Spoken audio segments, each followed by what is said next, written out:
Chapter 1546, Fire-Bathing Phoenix. Chapter 1546, Fire-Bathing Phoenix. Underscore, what happened with Patriarch Chauncey? A middle-aged man of the fiery Phoenix tribe looked surprised. He couldn't help but turn to Cornet, the chief of the Heavenly Eye clan, his eyes turning sharp. What the heck is your Heavenly Eye clan doing? What did you do to make the patriarch like that? Cornet and the elders of the Heavenly Eye clan were bewildered. They were anxious as they didn't know what was going on. If something trivial you did, enraged Patriarch Chauncey. The voice of the fiery Phoenix tribe middle-aged man was threatening. Cornet changed his visage. He looked further and found that it was Evelyn's temple that Chauncey had aimed at. They were so frightened. Move! Let's see what's going on over there. The warriors of the fiery Phoenix tribe left Cornet's team behind. They turned into jets of lights and shot towards Evelyn's temple. There were many young warriors of the Heavenly Eye clan that came to worship the statues around. They saw the shooting flames fall on one of the temples. They were panic-stricken as they tried to see what had just happened. OF*CK. It's the members of the fiery Phoenix tribe again. Someone cursed indignantly. My family has 3 abundant flaming crystal mines. They robbed us without a proper explanation. Those fiery Phoenix tribe clansmen are all hot-tempered. They often mess things up in our territory. They're such a pain in the ass. Let alone you guys, we are in the same situation. What else can we do? The fiery Phoenix tribe is so powerful. Chauncey's at the territory ancestor realm. In the mysterious Sky clan's point of view, they are heavier than us. Of course, we can't compete with them. We have to endure.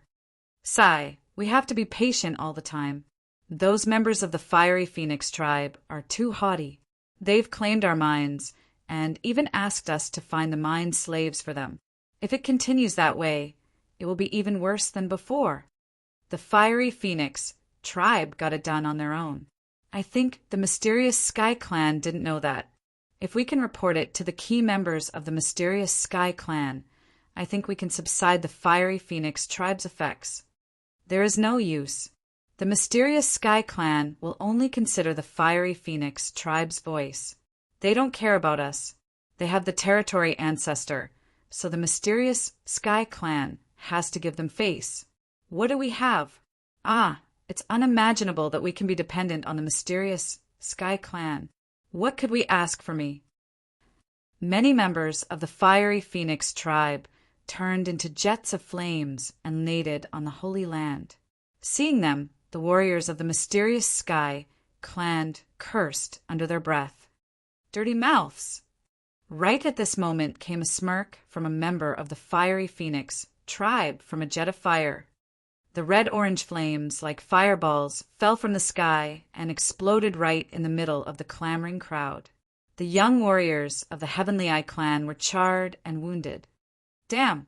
They dare to attack us right in our holy land. The members of the Heavenly Eye clan couldn't help but scream and roar.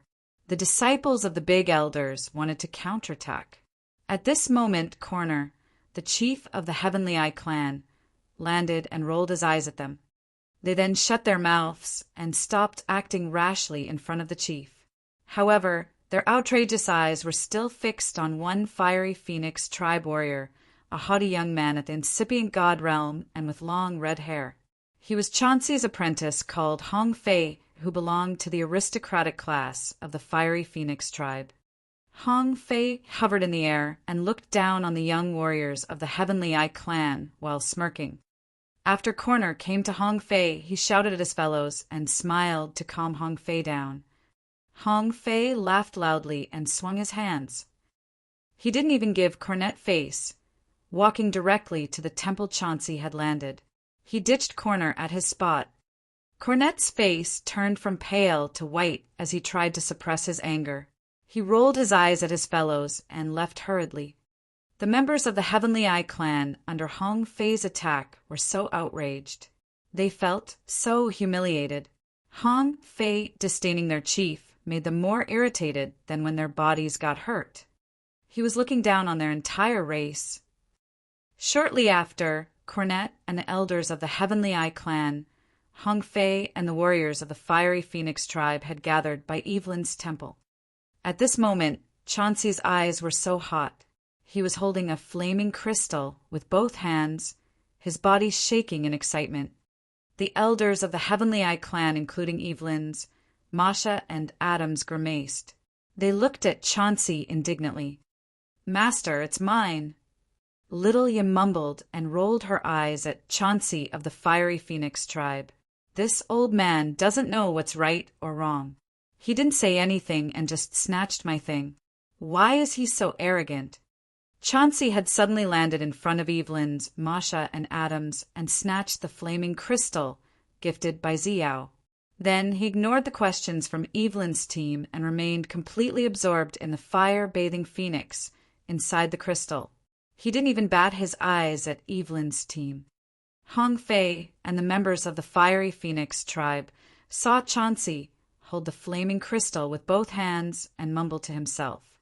Hong Fei was bewildered at first, but then the dancing phoenix inside the flaming crystal had dazed him. He stammered, It's our ancestors' totem. It's a large piece of a broken soul altar. My gosh! How could it be? How could it be?" At this moment, all the members of the Fiery Phoenix tribe were frightened. The fire energy on their bodies became uncontrollable. Chauncey woke up from his excitement. He clutched the flaming crystal and took a deep breath to calm down his restless mind. He then asked Evelyn's, "Where did you get this flaming crystal?" He didn't sound like he wanted to return the thing. He wanted to take it and find out its source. If Evelyn's team didn't give him a satisfied answer, he would kill them all for the totem of his ancestor. If Evelyn's got the crystal from an illegitimate source. Swish, swish, swish. The scorching heat increased in the entire temple. Chauncey became a massive fireball. In this moment, the fiery phoenix on his garment was revived. It was slowly gathering energy. As Chauncey was gazing at Evelyn's, he felt horror-struck, as if Chauncey would burn him into ashes in just a blink of an eye. Cornet was frightened. He screamed continuously, "Evelyn's, do not conceal. Do not conceal anything. You tell him all that you know. We are all dependent on the mysterious Sky Clan. As long as we make ourselves clear, I'm sure Precursor, Chauncey won't trouble us." He was scared, so he had to mention the mysterious Sky Clan. He hoped that Chauncey would give the mysterious Sky Clan face and not act rashly. "Don't worry. If you tell the truth, I won't trouble you." Chauncey squinted. "But if you hide anything, haha, even the mysterious Sky Clan won't be able to stop me from finishing you. This flaming crystal is a piece of our ancestors' broken soul altar. It's our legendary sacred item. We must know where you got it." Evelyn's was shaken hard. He considered and then said, "It was from a friend's wife. She gifted it to my student. We didn't know that this flaming crystal was related to your ancestor. We didn't know anything." "Of course you knew nothing. Otherwise, you wouldn't have dared to take it out." "Haha, I didn't want to go to your Heavenly Eye clan. I didn't expect to get such a big harvest." Chauncey laughed contentedly, fire winding around his body. He didn't linger and just spoke resolutely. "Where's the one who gave you this crystal? Tell me the truth. I won't trouble you. Otherwise, you know what will happen to you." Spit it out."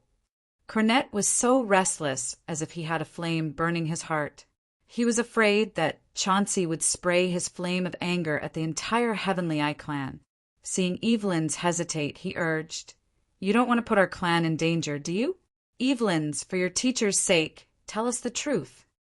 Hong Fei, barricade the Heavenly Eye clan's holy land. Now, Chauncey ordered and frowned. The warriors of the Fiery Phoenix tribe scattered immediately, turning into bands of fire and hovering about the holy land of the Heavenly Eye clan. Most of them were at profound realms with at least 6 or 7 experts at the immortal realm. They instantly set up a scorching sea of fire above the Heavenly Eye clan's holy land. The fiery band temporarily sealed the Heavenly Eye clan's holy land entirely. No outsider could get in there. At the same time, the elders inside the Holy Land couldn't get out unless they tore that flaming barrier. The members of the Heavenly Eye clan surrounding the Holy Land were frightened. They hastily sent information to their families and told them that the experts of the Fiery Phoenix tribe had intruded on their Holy Land. Instantly, all the families and forces in the Heavenly Eye clan were shaken. The experts then gathered at their max speed. They had to risk their lives to protect the glory of the Holy Land. They understood that they couldn't resist the Fiery Phoenix tribe, so they tried to contact the mysterious Sky Clan. Too bad for them, the sound stone that could contact the mysterious Sky Clan was inside the Holy Land. As their Holy Land was sealed, they couldn't contact the mysterious Sky Clan. The Holy Land of the Heavenly Eye clan. Hong Fei and the experts of the Fiery Phoenix tribe left and returned quickly. Hong Fei grinned. "Master, we have control of the sound stone connecting to the mysterious Sky Clan. They can't report anything to mysterious Sky Clan." This man had followed Chauncey for years. He understood his teacher well. He understood his teacher's idea from just a wink. "Well done." Chauncey nodded. As he knew the situation was under control and the Heavenly Eye clan couldn't wiggle, he turned to Evelyn's one more time. A dim flame arose in his eyes. "Now tell me, where did you get this flaming crystal?" Chapter 1547, Court Death. Chapter 1547, Court Death. Chauncey led the members of the Fiery Phoenix tribe to the small ravine near the Heavenly Eye clan's Holy Land. Cornet and the experts of the Heavenly Eye clan couldn't avoid this. They had to come as Chauncey had requested them. More than 100 warriors at high realms gathered outside the ravine where Evelyn's, Adam's, and Moshe's late teacher used to live. When they got there, Evelyn's looked grimaced. He was so reluctant and just stood still. He didn't want to disclose Shi Yan and Zi Yao's spot, but he didn't have a choice. He couldn't pay the price of his race's destruction to protect Shi Yan and Zi Yao. Chauncey also said that he had only wanted to know the flaming crystal's identity. He didn't want to kill her. Evelyn's could only think positively. After he took them here, he planned to get in there and talk to Shi Yan and Zi Yao first. However, after walking one step towards the ravine, he was shaken hard. A tender but irresistible force, like a river, drowned him and pushed him away. Even though he was at second sky of a mortal realm, Evelyn's couldn't believe it. He'd tried several times but couldn't get through it. Reluctantly, he backed off dispiritedly and shook his head. "The barrier outside the ravine is modified. I can't get in there." "Precursor Chauncey, please take a look?" asked Cornet. "Okay, let me break the barrier," sneered the only territory ancestor of the Fiery Phoenix tribe, striding towards the ravine. Boom! A massive fiery phoenix flew out of the sea of fire above Chauncey's head. That fiery phoenix was made of pure energy and soul consciousness from Chauncey. It used his blood, and it was created by the secret technique of Fire Power Upanishad. It could burn everything into ashes. Boom! Boom! The fiery phoenix released its furious flames and burned the barriers, which created loud noises. Chauncey wore a calm and relaxed face, waiting for the barrier to melt down. After that, he was going to storm into the ravine. Everybody waited with different visages. The members of the Fiery Phoenix tribe wore haughty faces. They didn't really consider the Heavenly Eye clan worth anything. Thus, they thought that the Heavenly Eye clan's friends wouldn't be fierce. They thought that they could get into the ravine soon. Evelyn's and the others were restless and insecure. They were fearful as they didn't know what to tell Shi Yan when they met. Time flew quietly. After 1 hour, Patriarch Chauncey of the Fiery Phoenix tribe looked stern. As that fiery phoenix was burning for more than 1 hour, regardless of what kind of barrier it was. It should have melted already. However, he recognized that the barrier didn't look like it consumed all the energy to resist the heat. Chauncey felt that something was wrong. He vaguely guessed that the warriors behind the barrier were also at the Territory Ancestor Realm too. Only if they were at the Territory Ancestor Realm, Chauncey couldn't burn all the energy of the barrier shortly. When this thought came to him, he became cautious. A moment later, the flame was still burning, but Chauncey had lost his patience. A beautiful woman walked through the flaming barrier. It was a beautiful woman whose face was filled with bizarre but pretty tattoos. She wore a cold face, and she had a mark of a cyan snake on her forehead. As soon as she emerged, Chauncey was frightened. He couldn't help but scream, "Ja and I, how could it be you?" The sea of fire retreated. Ja and I of the Secret Pattern tribe walked to Chauncey, her face cold and her eyes showing a murderous aura. "Chauncey, what are you doing here? Will it be interesting to start a battle here?" Ja and I and Judy of the mysterious Sky Clan were sworn sisters, but the Secret Pattern tribe wasn't dependent on the mysterious Sky Clan. In the sea domain of Nihility, the Secret Pattern tribe was really powerful. It was just behind the Seven Great Clan, and it was much stronger than the Fiery Phoenix tribe. Similarly, Ja and I was more intimidating than Chauncey, whether they were talking about power or echelons. Chief Cornet of the Heavenly Eye clan was frightened too. He had never met Ja and I, but he knew her name. He knew that she was a fierce warrior with a noble position. Seeing Ja and I walk out of the ravine, Cornet was both happy and frightened. He continuously gave Evelyn signals to ask him to clear the situation. Evelyn's and his disciples were dumbstruck and gawking. They remembered clearly that they had brought Shi Yen and Zi Yao into the ravine. How come Ja and I walked out from there? Evelyn's pondered for a while. Suddenly, his face changed as he shouted, "What did you do to Shi Yen?" He looked at Ja and I furiously, as he thought that Ja and I had killed Shi Yen and Zi Yao in the ravine. Evelyn's was so regretful that he blamed himself for that incident. Ja and I oddly looked at Evelyn's.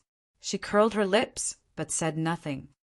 Ja and I shouldn't ask anything, but this flaming crystal is very important. I want to know the details. Hesitating for a while, Chauncey proactively became humble. He didn't sound arrogant anymore. He didn't dare to strut around. "If you know the situation, please tell me. Did you kill the other two?" After Evelyn screamed his question, Chauncey understood the situation. He knew Shi Yen's name. He thought that Ja and I had chased Shi Yen until she came here.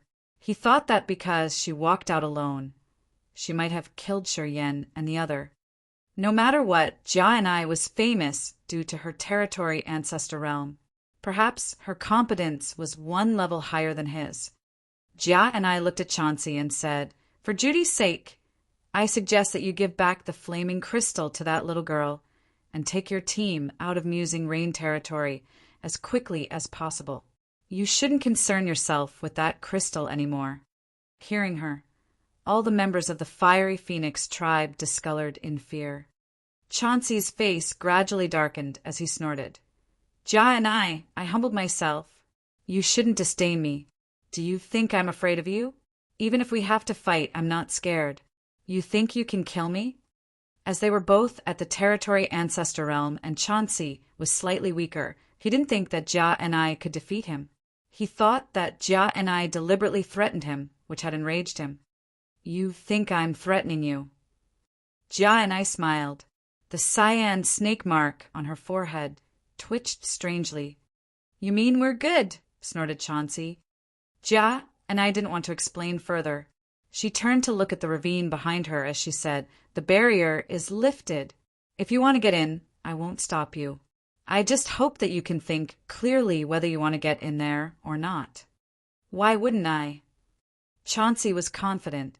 He urged his fire power Upanishad and became a flaming man, strolling towards the ravine. Many members of the Fiery Phoenix tribe and the Heavenly Eye clan curiously watched him. They tried to guess what Ja and I meant, as they didn't know the situation. What did you do to Shi Yan?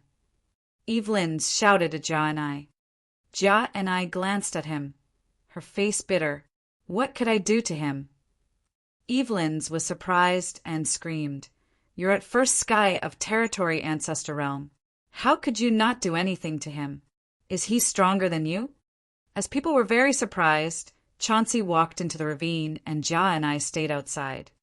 The members of the Fiery Phoenix tribe and the Heavenly Eye clan found that it was very strange. They tried to look through the cliff and listen to any commotion from there. Inside the ravine, Shi Yan was still cultivating, his eyes closed. Zi Yao opened her eyes and watched Chauncey, a big cluster of fire, come. She smiled gently and squinted to assess him. She nodded, tenderly, at the territory ancestor realm. You already activated the absolute beginning blood. You have some value, though. Chauncey wore a cold face. You're the one who gave my ancestors' piece of broken soul altar away? Where did you get that? Where? Zi Yao smiled as bright as sunshine. Of course, from your ancestor. I killed your ancestor and took its absolute beginning blood and everything else. Yeah, it's simple like that. So, how did I get it, you say? Hearing her, Chauncey was scared out of his wits. He observed Zi Yao and found snakes moving and twisting inside her eyes. An extremely terrifying aura diffused and filled the entire ravine. Gosh! Chauncey screeched inside the ravine. He finally recognized how fierce the beautiful woman standing in front of him was. He believed Zi Yao immediately. The absolute beginning creature that had killed and eaten up his ancestor was right here. In this instant shock, he knew that Jia and I had offered him a good suggestion. He regretted deeply that he shouldn't enter this gorge. He shouldn't court death himself. Unfortunately, at that moment, the ravine was sealed one more time. He didn't have a chance to escape his fate. That small amount of absolute beginning blood can recover my power a bit. So, you're going to die. Zi Yao smiled. She conjured billions of dazzling divine light and turned into snakes that coiled Chauncey and pulled him to her world of divine light. People outside the ravine heard Chauncey screech terrifyingly and slowly subside. Everybody shivered and stayed put. All of them, including the members of the Fiery Phoenix tribe, Hong Fei, Chauncey's apprentice, and even the chief of the Heavenly Eye clan didn't move. A warrior that could kill Chauncey easily was someone they could never imagine. What kind of peerless demon was hiding in that ravine? Swoosh! The flaming crystal flew out of the ravine and hovered in front of Lilia. Kid, I gave you this. It belongs to you. Next time, don't let people snatch it from you. Zi Yao's light laughter came from the ravine. She then changed the topic. Jia and I kill all the Fiery Phoenix tribe warriors out there for me. We don't want them to babble about this. No problem, master, replied Jia and I. As the entire Heavenly Eye clan was surprised and the Fiery Phoenix tribe warriors were fearful, she slowly took action and erased the souls of Hong Fei and the Fiery Phoenix tribe warriors who had visited the Heavenly Eye clan this time. One after another, they were all killed. Chapter 1548, Great Shock. Chapter 1548, Great Shock. Cornet and the Heavenly Eye clan fellows watched Jia and I kill the others in horror. In several minutes, she had finished murdering Hong Fei and the warriors of the Fiery Phoenix tribe. All the members of the Heavenly Eye clan gathered in this area kept their mouths shut. No one dared to make a sound. The Fiery Phoenix tribe was an extremely large force among the forces under the mysterious Sky Clan's protection.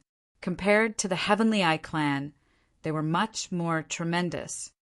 However, even though they were a powerful force, Chauncey at the Territory Ancestor Realm was killed quickly and met the same result as his fellows. This shocked the entire Heavenly Eye clan. Cornet and Evelyn's were filled with fear. They shivered when they looked at the ravine. They all heard Zi Yao's advice and Jia and I address her as master. Zi Yao was Jia Ni's master. as Jia and I was the strongest expert of the secret pattern tribe and Judy's best friend. Her reputation was well known in the entire sea domain of nihility. Her realm was high, her identity was noble, and she was even stronger than Chauncey. She now had a master. Who could become her master? Cornette looked at Evelyn's with the hope of receiving an explanation from him. Evelyn's just gave a bitter smile and shook his head. Gosh, Chauncey and the members of the Fiery Phoenix tribe were all killed here. What should we do? Once the experts of the Mysterious Sky clan find out about this, they won't forgive us, said an elder of the Heavenly Eye clan. He thought the sky was about to fall on their heads. Cornette maliciously threw him a glance to signal him to shut up. Then he stood with Evelyn's by Jia and I and looked at her. The corpses of the Fiery Phoenix tribe warriors hadn't cooled yet. Jia and I stood by those corpses and wore a cold and sinister smile. You guys can tell Judy or Hantian that I killed Chauncey and the Fiery Phoenix tribe warriors. Judy and Hantian can come find me to talk. The Heavenly Eye clan was shaken because of her words. Hantian, Judy. They were the two territory ancestor of the Mysterious Sky clan, the characters with top power. After they became a dependent force of the Mysterious Sky clan, they didn't have a chance to see these two territory ancestors. The high echelon experts of the Mysterious Sky clan that Cornette used to meet were Tusher Chi and Yin. They thought that Judy and Hantian were at the peak of the pyramid, the legendary existences that they couldn't meet. My master said that they wanted to stay here for a while. Yeah, if you can contact the Mysterious Sky clan, you can tell Judy and Hantian about this and ask them to come here. Jia and I said with a cold, natural face. If they know, they will come personally. Don't worry, they won't trouble your Heavenly Eye clan. Then Jia and I left. She pierced through the barrier sealing the ravine and disappeared. Evelyn's you. How do you know those fierce experts? Why didn't you tell us earlier? Said Cornette through his gritted teeth. The elders of the Heavenly Eye clan gathered and asked Evelyn's, Adam's, and Masha. They wanted to know Shiryan's and Ziyao's identity and the real situation. Little Ya held the flaming crystal. She was stimulated, but she didn't know the reason. She looked at the ravine and said thanks from the bottom of her heart. Now she knew how precious this little crystal was. Even the patriarch Chauncey had come for it. She was thrilled as she got such a treasure. Chief, the fire seal the Fiery Phoenix tribe had set up is broken. A young man of the Heavenly Eye clan ran to them excitedly to tell them the updated situation. Cornette nodded, pondered, and spoke to Evelyn's. Contact the Mysterious Sky clan and tell them the details. I hope at what Joe and I had said will happen, and the Mysterious Sky clan won't blame us. Everybody felt safe unknowingly. Jia and I was strong enough to talk to Hantian and Judy.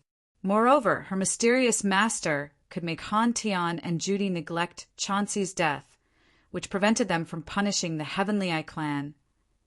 Inside the ravine, Shiryan still closed his eyes to cultivate, to filter and refine Neptune's and the others' soul altars and energy. At this moment, the power Upanishad symbol tower was moving deep inside his soul. Waves of fierce energy emitted from the tower. So many mysterious, absolute beginning symbols were glowing on that power Upanishad symbol tower. Sure, Yen was using energy taken from Neptune and the others to refine a new original symbol. Thus, it took him more time for this cultivation session. Beautiful Xiao was sitting on 7-colored crystal throne and using her power to refine Chauncey. At this moment, she opened her eyes to look at Jia and I and say, "Well done." Jia and I bowed to her slightly, her face sour. "Thank you for your compliment, master." Squinting, Ziyao said indifferently, "You feel discontent as you have to serve me even though you have the territory ancestor realm, don't you?" Before I lost my power, I was at 3rd sky of territory ancestor. I was about to reach the ultimate realm. It's good for your power Upanishad comprehension to follow me. You have to know that I could have given you to Shuryen so he could have swallowed you and Shao lie altogether. Jia and I changed her visage and screamed, "Please forgive me, master. Serve me well, and I won't mistreat you. I will teach you the real power of your power, Upanishad. I will help your secret incantation technique advance," said Ziyao calmly. "You know secret incantation too?" Jia Ni's eyes brightened. The mysterious incantations in the world share some features. The secret incantation is also a technique involving curses and incantations. The secret incantation uses your natural drawings on your body as the conductor. It's awesome, isn't it? Ziyao smiled coldly. My body also has natural patterns that are more powerful and mysterious than yours. Thus, my knowledge of incantations is better than yours for sure. Jia and I was moved, and she asked respectfully, "Master, please teach me." "Yeah, it sounds nice to my ears." Ziyao nodded. "I kept you in Shaolai because your blood is suitable for me to carve my soul imprint. It's your opportunity. Don't think of it as a bad accident. Neptune had the worst accident." "I understood," Jia and I replied happily. Dash. Mysterious Sky Clan. Forefather Dragon, Lizard, dashed to a mountain that pierced through the sky. He studied in the hall of an imposing palace and hissed. Dragon Lizard asked to see Forefather Han Tian. Boom! A loud explosion came from the mountain peak, which shook the big mountain. After a while, Han Tian walked out from one of those majestic palaces. He smiled cheerfully, his face glowing in good health. "Congratulations. Finally, you've reached the territory ancestor realm. It seems that you've cultivated hard." Then, seeing Forefather Dragon, Lizard, Han Tian's face darkened. "You got hurt." He saw dry bloodstains on Forefather Dragon, Lizard's body and felt his strange conditions. "Yuan Zhu almost killed me." Forefather Dragon, Lizard had dark eyes. "Right in Wavy River Star area. Yuan Zhu is an absolute beginning creature called Yuan. He has an extremely profound realm, and he is utterly cunning and sinister." Forefather Dragon, Lizard briefed the situation. "As I found it dangerous to stay there, I had to run away. I don't know what happened afterward." "Yuan Zhu." Han Tian pulled a stern face. Taking a deep breath, he said, "He's the oldest among us. Many of us have guessed that he's from the previous era, but we weren't so sure. Turns out it's so." Han Tian and Dragon Lizard discussed some secrets of that battle. Then Han Tian ordered his subordinates to gather information. He wanted to know what had happened in Wavy River Star area. Shortly after, Judy returned. She came to see Han Tian and Dragon Lizard with a serious countenance. "I come with breaking news." Judy talked to Han Tian, Dragon Lizard, and some important officers of the mysterious Sky Clan. Yuan Zhu and Shuryen fought in Wavy River Star area. They had almost reduced the entire territory to dust. They had cracked many territory barriers there. Yuan Zhu ran away. Shuryen and his woman disappeared. Neptune, Shaolai, and Jia and I went missing. No one knows where they are. Shuryen and Yuan Zhu had a great fight.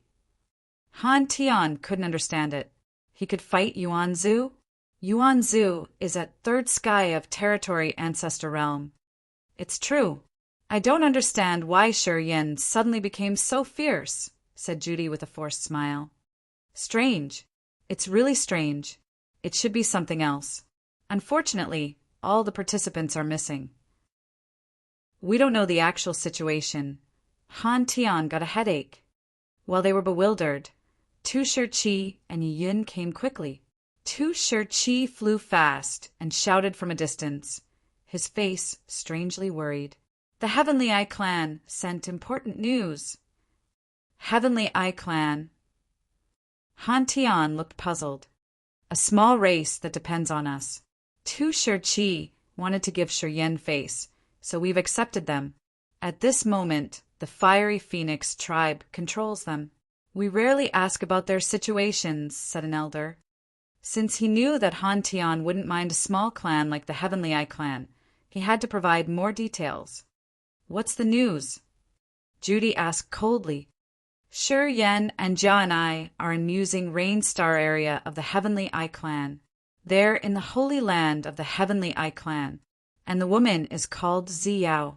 She killed Chauncey and Jia and I, killed the members of the Fiery Phoenix tribe who paid the Heavenly Eye clan a visit. Jia and I told the Heavenly Eye clan to tell us that she wants to meet forefather Han Tian and Judy in Heavenly Eye clan's land. Tu Shi panted and told Han Tian and Judy the information he had just got. Han Tian and Judy exchanged looks. They nodded and then said in unison, Good. Immediately, they wanted to go to the Heavenly Eye clan. I also want to go there, said Forefather Dragon Lizard. Yeah, we should go together. We will use the teleport formation leading to the Heavenly Eye clan. Although it will consume a lot of energy to cross the star areas, it's just energy. We shouldn't care about energy too much. Judy was resolute. While talking, she headed towards the teleport formation. At second sky of Territory Ancestor Realm, as long as they knew the direction, it wasn't difficult to teleport through star areas. Han Tian, Dragon Lizard, Tu Shi and his wife followed her. They had teleported all together with a group of experts to the Heavenly Eye clan's land. Chapter 1549, Muster a Large Force. Chapter 1549, Muster a Large Force. How is it? How is it? Cornet was so worried. He stood by the massive sound stone together with many elders. When he saw Evelyn send the message, he felt his heart beat faster. So many members of the Fiery Phoenix tribe died here, including Patriarch Chauncey. I don't know how they will deal with this, sighed an elder worriedly. The Heavenly Eye clan's elders were restlessly anxious. They guessed that the mysterious Sky clan would be enraged and obliterate the entire Heavenly Eye clan. To the mysterious Sky clan, the Fiery Phoenix tribe was more important than their Heavenly Eye clan. They believed that the mysterious Sky clan would appreciate the Fiery Phoenix tribe more than their clan. Patriarch Chauncey represented a strong force among the forces under the mysterious Sky clan. Would the mysterious Sky clan stay idle after their expert was killed? We got their reply. Tu Shi got the message. He had to ask for Han Tian and Judy's direction. The two great territory ancestors are in the clan. We should expect bad news. Evelyn's became restless like them, as he didn't know how the mysterious Sky clan would react. Senior, will we be hunted to the last member because of this? If that happens, we will be the greatest sinners in our clan. Masha paled. She was panic-stricken as she envisioned the worst situation. No, I don't think so. It won't happen. Evelyn's comforted her as if he actually comforted himself. I hope nothing will happen.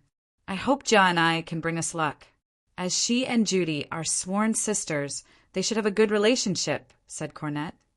Everybody waited restlessly. After a while, the sound stone flashed as it received messages. Evelyn's connected to the stone, and his visage changed. Go to the teleport formation.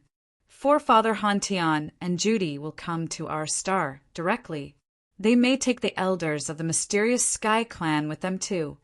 Hearing him, the entire Heavenly Eye clan was horror-struck. Han Tian and Judy were the strongest existences in this entire sea of stars. They were the most powerful experts of the mysterious Sky clan among the 7 great clans.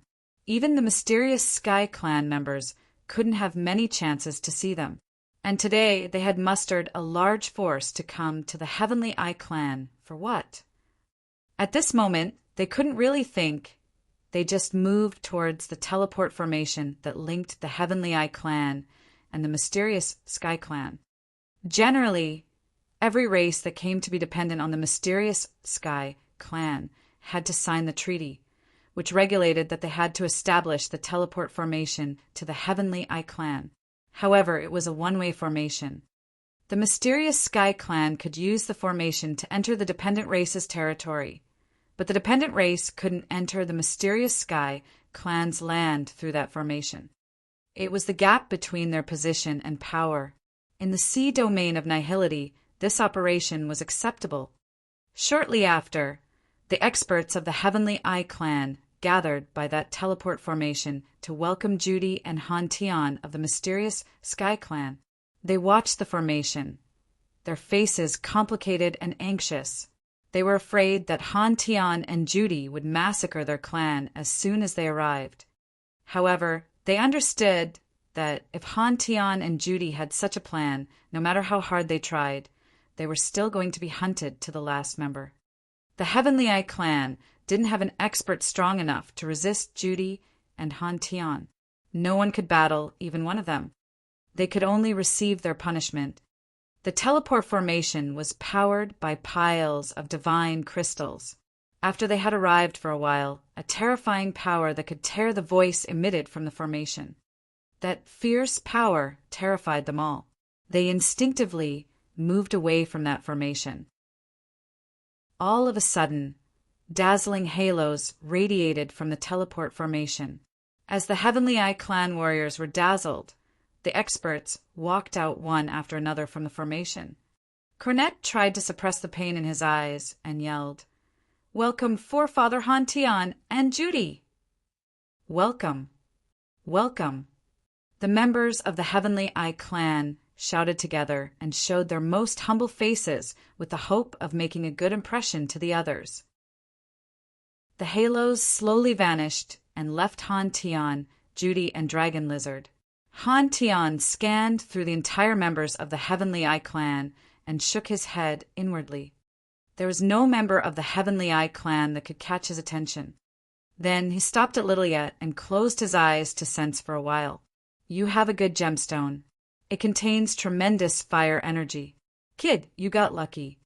Just like Chauncey, Han Tian also cultivated fire power Upanishad. He had a good knowledge and keen eyes on some special treasures in fire class. The flaming crystal that Zi Yao had given away was the only thing he thought was valuable. Except for that, the entire Heavenly Eye Clan didn't have anything or anyone worth his attention. A simple compliment from Han Tian made all eyes of the Heavenly Eye Clan fix on Lilia. That flaming crystal again.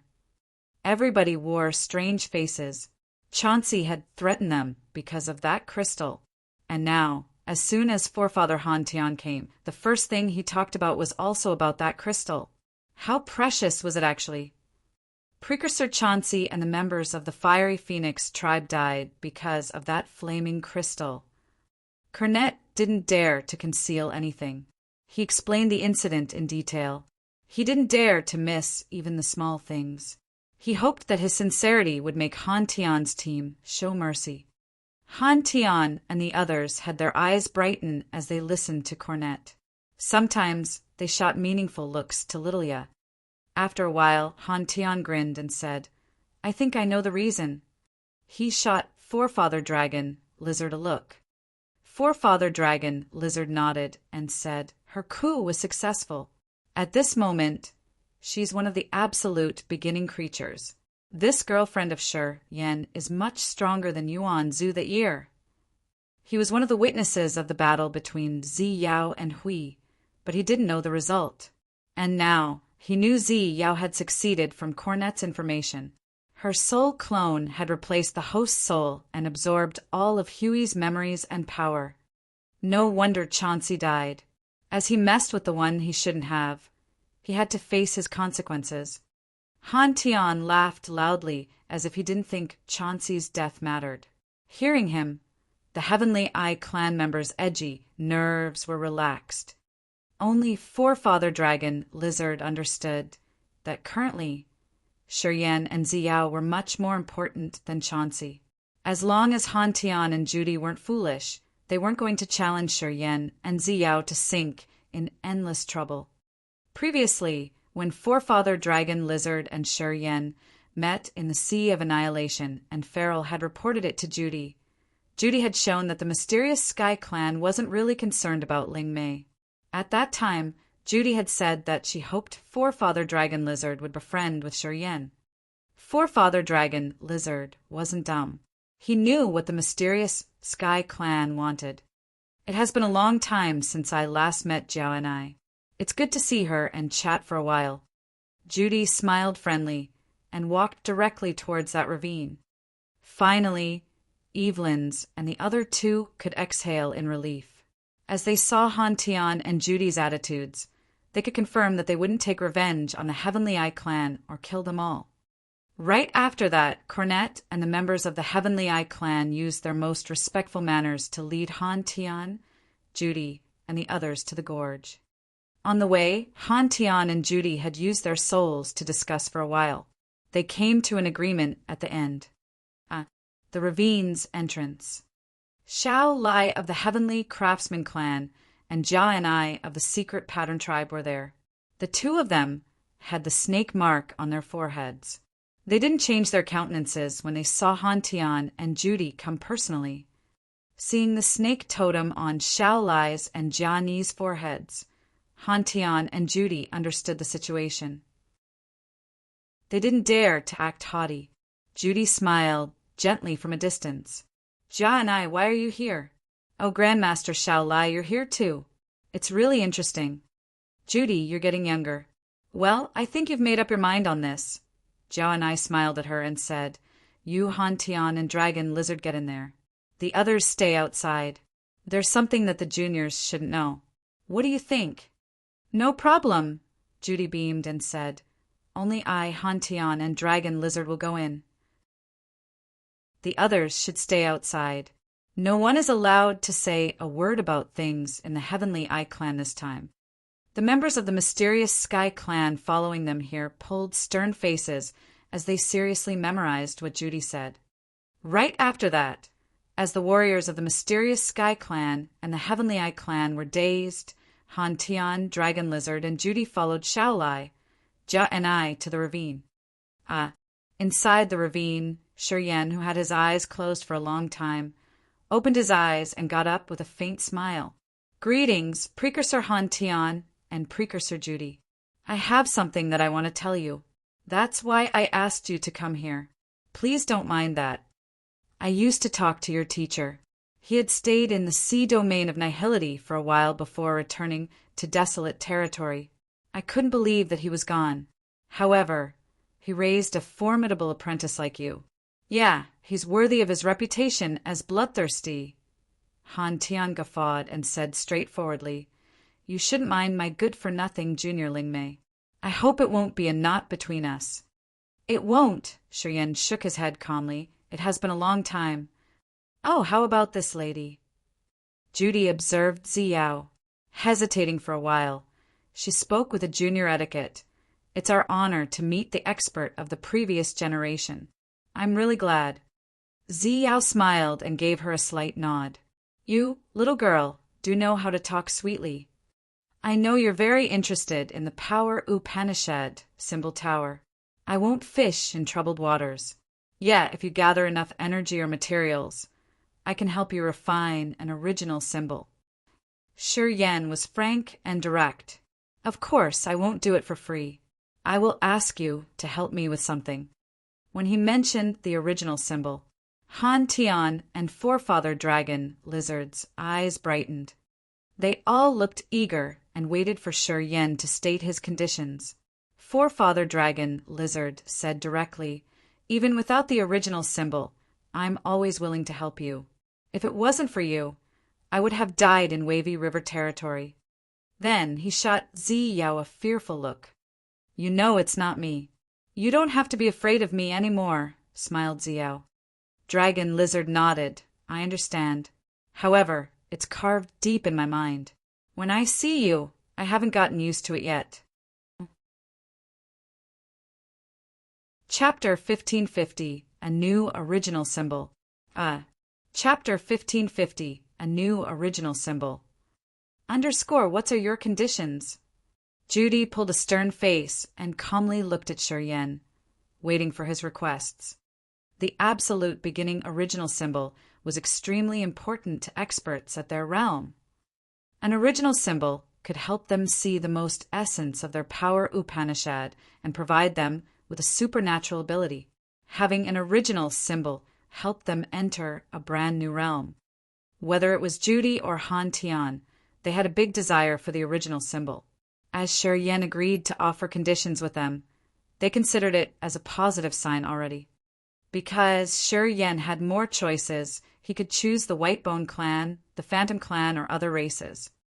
However, they didn't have more choices.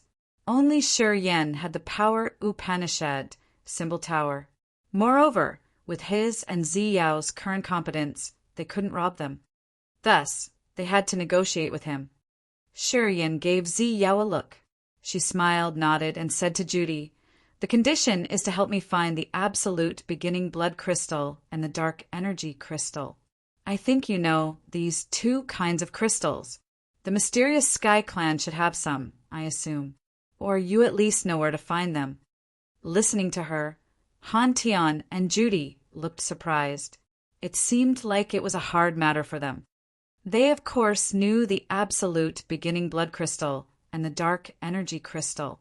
They also knew how rare the crystals were. Judy and Han Tian had a few of them that they didn't dare to use. The absolute beginning blood crystal and the dark energy crystal had special effects on Zi Yao. They could recover her power. Before Zi Yao got hurt, she was at the peak of Territory Ancestor Realm. Just like Devour and Desolate, they were pretty close to the ultimate realm. However, after the tragic war in the Absolute Beginning era, Zi Yao, Devour, and Desolate got wounded severely. They had to stay dormant to recover. If Sher Yen hadn't disturbed her and awakened her in the chaotic space basin, she would have needed dozens of thousands of years to accumulate her energy to the level she once had that year. The absolute beginning creatures needed a lot of time to absorb Earth and Heaven energy to recover. This process would have taken 10 to dozens of thousands of years. If the wounds were serious, it could take millions of years. Apparently, Zi Yao couldn't wait for such a long period because Desolate was awakened. Also, Yuan Zhu was still alive. Devour was using the Devouring clan to recover himself. If the absolute beginning creatures wanted to recover quickly, they had a shortcut, which was to find the absolute beginning blood crystal and the dark energy crystal. Both the absolute beginning blood crystal and the dark energy crystal weren't made naturally. They were extremely rare and, of course, very precious. The absolute beginning blood crystal was actually the blood crystallization. After the absolute beginning creatures died and shed blood, their blood accumulated. After so many years with Earth and Heaven energy supplement, the crystals would be slowly produced. The absolute beginning blood crystal was crystallized from absolute beginning creature's blood and a large amount of energy. It could recover the wounded absolute beginning creatures fast and regrow their blood and flesh. The dark energy crystal was a strange crystal created from broken soul altars of warriors at the Territory Ancestor Realm. If their soul pawns weren't destroyed after a long time, it would crystallize. The dark energy crystal was used to advance the soul energy of the experts at Territory Ancestor Realm. The absolute beginning blood crystal improved the body, and the dark energy crystal increased the soul energy. They were the precious and most effective treasures to help Zi Yao recover quickly. Both of them weren't naturally made. They were really valuable to the 7 great clans. Han Tian and Judy had used an enormous amount force of the mysterious Sky Clan to search and accumulate a small amount. However, they didn't dare to use them. They wanted to use it for the new Territory Ancestors, the foundation of the mysterious Sky Clan's future. If Zi Yao asked for something else, they would have agreed immediately. However, to the absolute beginning blood crystal and the dark energy crystal, they became hesitant. The original symbol, the absolute beginning blood crystal, and the dark energy crystal, the former could advance their power Upanishads, and the latter could create more chances for their later generation. They had to weigh them hard to make a decision. I know the mysterious Sky Clan knows many vestiges of the Absolute Beginning era. Okay, tell me the locations. I'll go there to check myself, said Xiao. Battles happened almost everywhere in the Absolute Beginning era. Many creatures were killed. Perhaps the Absolute Beginning Blood Crystal and the Dark Energy Crystal were somewhere. After a long time, the battlefields had drifted to other corners of the universe. Yao didn't know where to find them. Perhaps only strong forces like the 7 great clans could know. No problem. We do know a lot of Absolute Beginning vestiges. Many of them have terrifying seals and barriers that we don't dare to intrude. We can show you the way, Judy said immediately. We will take you guys there to see. Not us. Only her. Shurian smiled. I have something more important to do. Pondering for a while, he said, There's a shortcut to refine an original symbol. If you can find enough strong creatures for me to kill and swallow its energy, I can use the abundant energy to refine an original symbol. For example, after Neptune, Keith, and Lebit were killed, I made a space original symbol. Han Tian and Judy were shaken. Neptune and the others were killed? You killed them? Neptune, Keith, and Oliver were the territory ancestors of the 7 clans. In each clan they were extremely strong. As they disappeared mysteriously, the Soul Clan, the Ancient Monster Clan, the Black Demon Clan, and the Devouring Clan couldn't be safe. Previously, Han Tian and Judy were bewildered about this. They tried to guess where the others had gone. And now, Shurian just exposed the truth. They knew that the others were killed and became Yan's new original symbol. Another chance to help Yan understand his power Upanishad better. How could they not be scared? Yan smiled at Yao as the others were looking at him with frightened eyes. As we've discussed, we'll part now. You go with Han Tian and Judy to find the Absolute Beginning Blood Crystal and the Dark Energy Crystal. I am going to increase my power. Oh, right. I promised the Heavenly Eye Clan that once I reach the Territory Ancestor Realm, I will take a member of the Heavenly Eye Clan as my disciple. I don't have enough time to do that. You help me with this. Let Shaolai and Jia and I do it on behalf of me. He smiled and noted Xiao. While talking, he urged his Space Power Upanishad. The Space Power Upanishad appeared like a mirror with a brilliant door. It was the supernatural ability called Shuttle. Swish, swish, swish. Billions of space light rays congregated in front of him and became a territory gateway. This gateway could lead to different territories, facilitating him to travel easily between big territories. From now on, in this infinite sea of stars, the sea domain of nihility and the major territories weren't a significant distance in his eyes. He could create space doors and move between territories easily. He could appear in every corner of the sea domain of nihility. As Han Tian and Judy were watching him, he smiled and walked through the door. Finally, he disappeared from the musing rain territory of the Heavenly Eye Clan. He's not far from second sky of Territory Ancestor Realm. The power and aura he has just shown aren't less than a normal second sky of Territory Ancestor Realm. He watched Yan disappear into the light gateway, his face terrified. His realm isn't lower than Bloodthirsty that year. Perhaps he's even stronger than Bloodthirsty in some aspects. Bloodthirsty. Yao sneered. He was a fierce warrior. It's just bad that he couldn't refine an absolute beginning body. He was just cannon fodder in the war between Devour and Desolate. Because of the soul restriction, he could never reach Yan's height. She thought that Yan today had already surpassed Bloodthirsty. Shaolai, Jia, and I, you two can choose a disciple each and teach them carefully, she asked faintly. The strange cyan snake on Shao lies of the Heavenly Craftsman clan, and Jiao and I of the Secret Pattern tribe glowed. They bowed and showed their willingness. Judy contemplated for a while and then sent a soul message to the area outside the ravine. Outside the ravine, Tu Shi Chi and Yin of the mysterious Sky Clan were startled. Yin had strange light in her eyes as she walked to Cornet. The higher authority agrees that your Heavenly Eye clan will become the closet race to the mysterious Sky clan. You will replace the position of the Fiery Phoenix tribe. From now on, you can contact the mysterious Sky clan directly. Here, it's your token. You can go to the mysterious Sky clan's headquarters and visit the library to read the secret books about power Upanishads. You can also ask and learn from our elders. She handed him an ancient-style token. Cornet held the token and continuously thanked her. He was so excited that he shivered. Evelyn's and Adam's understood that Han Tian and Judy must have had some agreement with Shi Yan inside that ravine. Because of Shi Yan and Zi Yao, the mysterious Sky clan had upgraded the Heavenly Eye clan's echelon. That small token meant that the Heavenly Eye clan would become a core member of the mysterious Sky clan. From now on, the members of the Heavenly Eye clan could talk directly to the mysterious Sky clan and visit them to learn strong power Upanishads of the mysterious Sky clan. They could even ask the elders to teach them.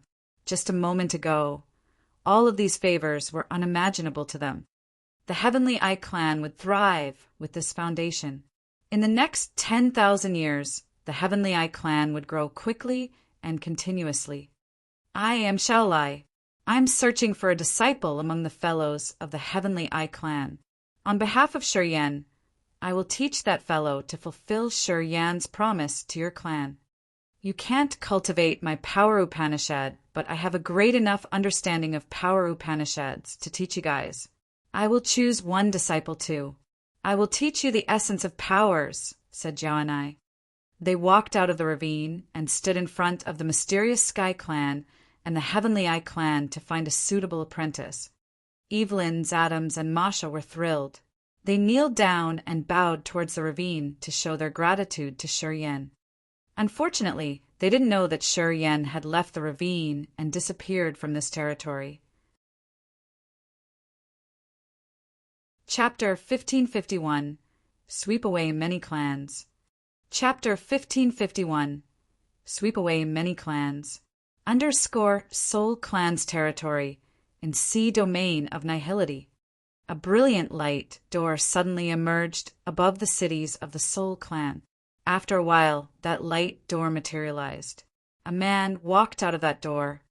It was Shi Yan. The energy he got from swallowing Neptune, Keith, and Oliver wasn't enough to reach the upper limit to break through again. However, it was enough to refine another absolute beginning original symbol. This original symbol formed an archaic symbol called shuttle, which was a heavenly gateway in his space power Upanishad. It was an extreme, supernatural ability and new cognition in space power Upanishad.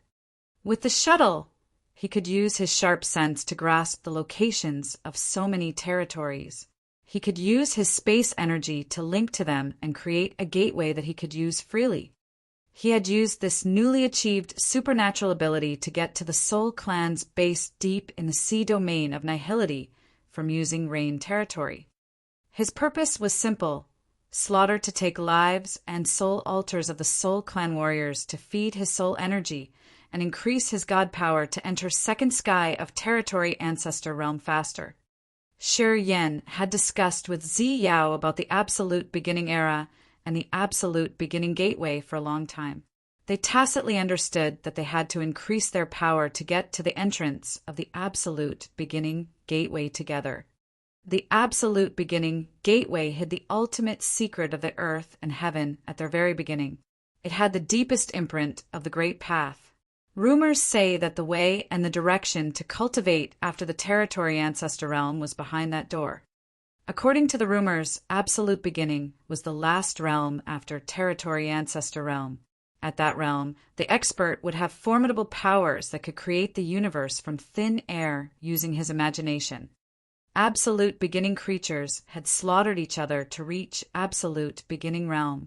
They wanted to take their ancestors' blood, which would eventually enable them to replace absolute beginning's role. Unfortunately, the absolute beginning era ended and no one ever made it to that step. The new era had created third sky of territory ancestor realm experts, like Sauron. Yuan Zhu had survived to seek for the absolute beginning gateway. Desolate and Devour had awakened. It became more possible to open the absolute beginning gateway. Parties were accumulating power to do that. They had to improve their power quickly. They had to reach the peak realm to counter with any fierce change that could happen in any minute.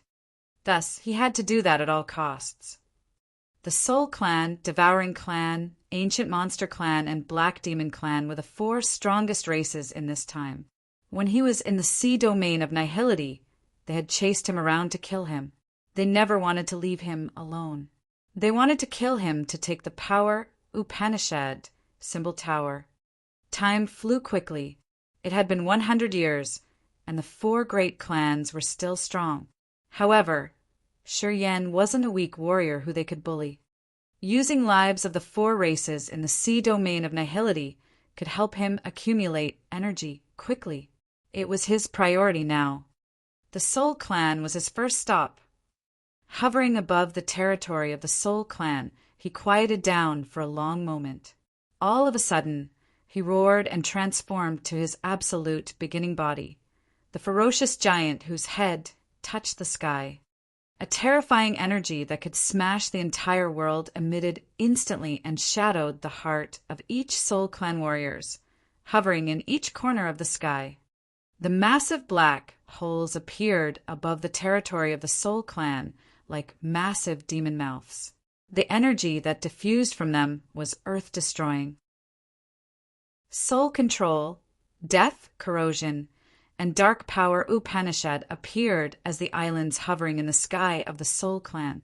The islands created by white bones fumed the shattering energy as they arrayed in the world-destroying formation.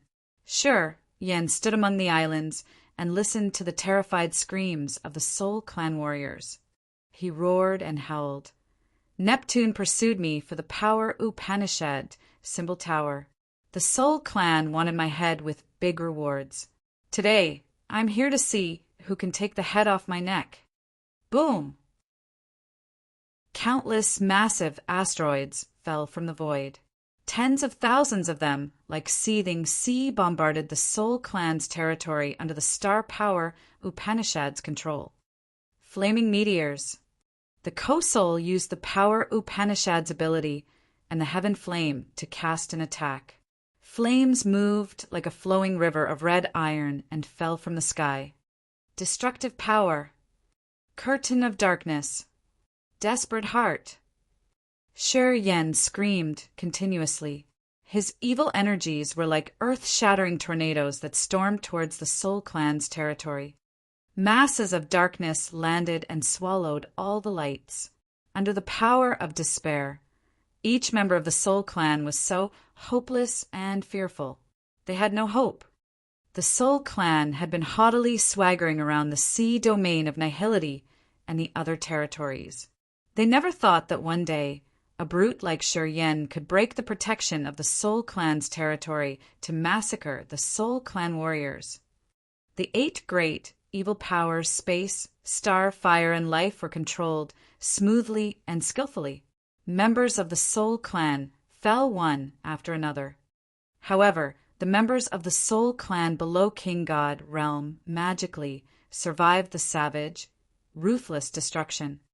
Quite the contrary, the High Realm warriors were targets of this genocide.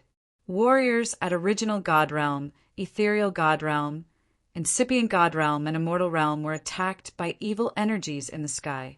Shi Yan's red eyes gazed at them, and they fell one after another. Anyway, the Low Realm warriors stopped providing a lot of energy to Shi Yan when they died. Only the strongest warriors could supply energy that could help Shi Yan change in nature. At this moment, Serene Prison of the Soul Clan wasn't here. Neptune was dead.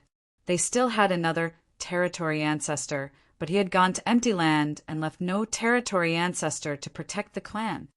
The Soul Clan didn't have the power to counterattack.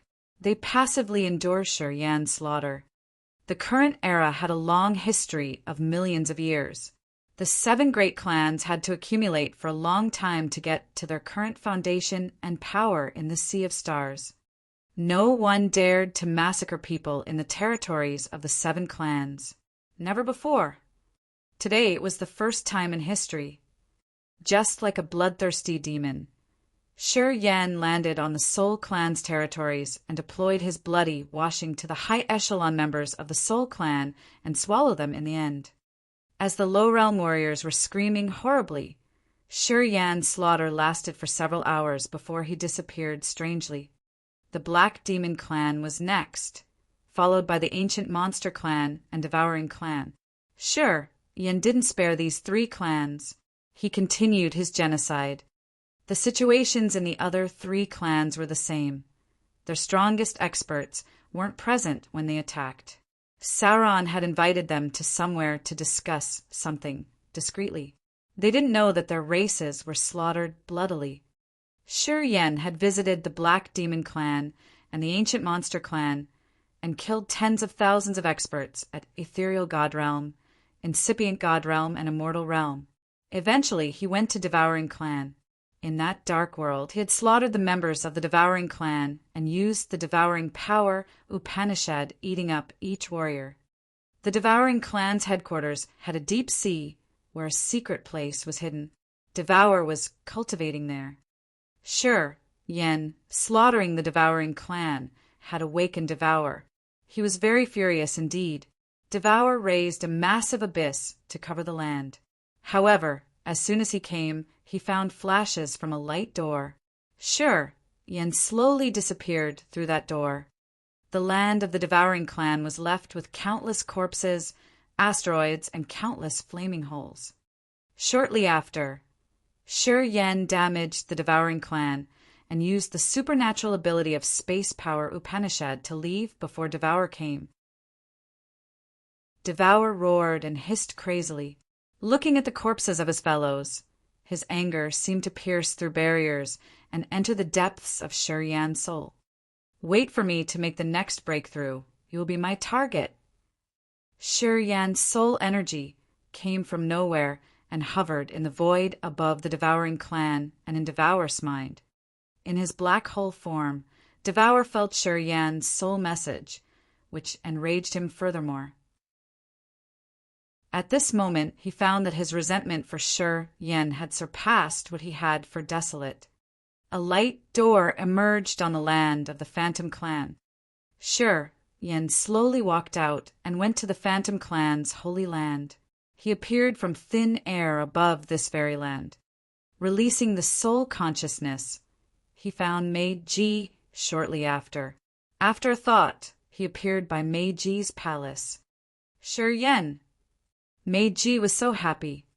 I am here to make you an absolute beginning original symbol. This time I got a big harvest.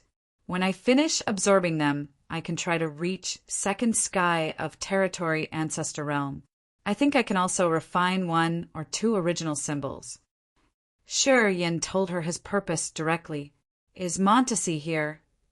Sauron invited her somewhere. I heard that the strongest experts of the 7 clans were invited by Sauron.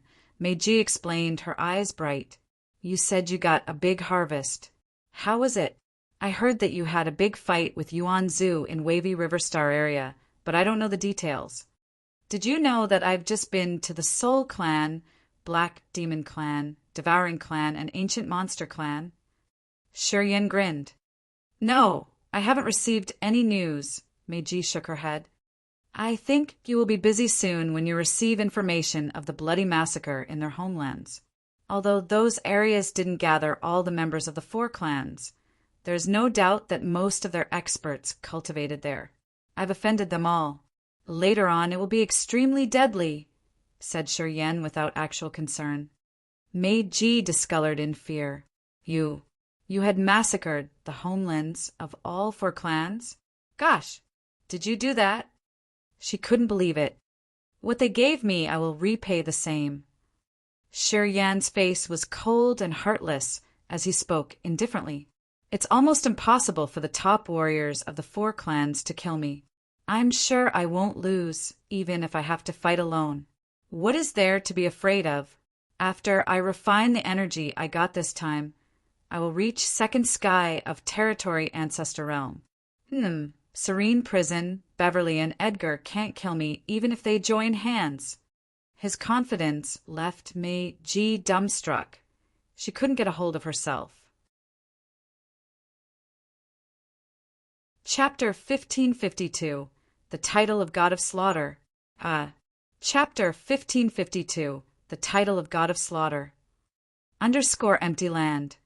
Inside a majestic old city in Empty Land, the leading experts of the Soul Clan, Devouring Clan, Black Demon Clan, and Ancient Monster Clan were gathering. Serene Prison of Soul Clan, Edgar of Devouring Clan, Rupert of Black Demon Clan, and Beverly of Ancient Monster Clan were the 4 of the 10 great territory ancestors. In this infinite universe, they were the peerless, famous experts. With just a stomp, they could shake an entire star area. At this moment, they were taking their apprentices and experts in their forces to Ancient Monster Clan City. They were discussing the missing case of Neptune and the others. Neptune, Keith, Libit, and Oliver were at first sky of Territory Ancestor Realm. The members of their clans ranked right after them. Neptune and the others went missing after they came to Wavy River Star area to chase after Shuryen, Ziyao, and Yuanzhu.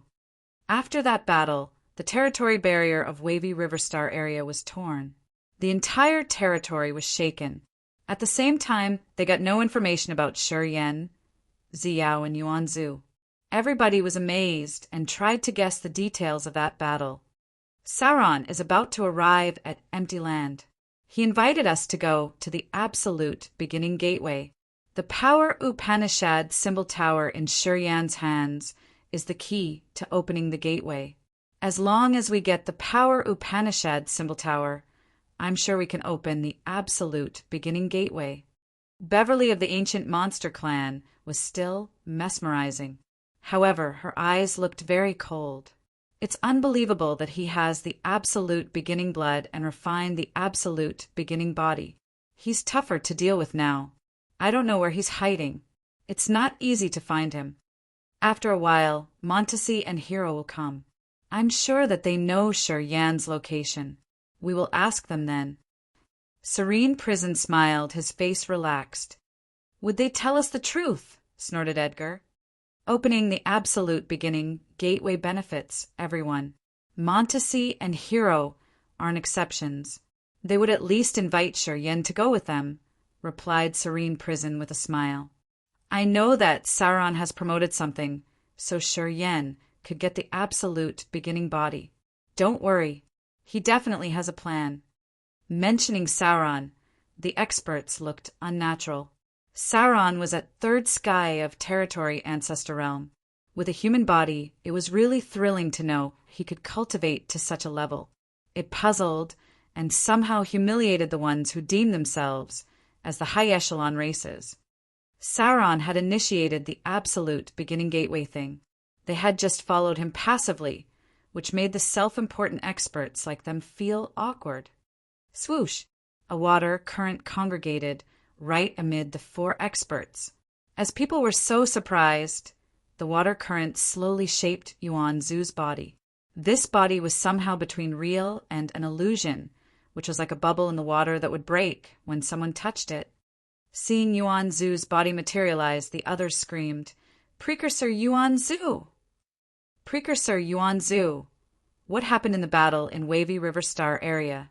Serene Prison pulled himself together first.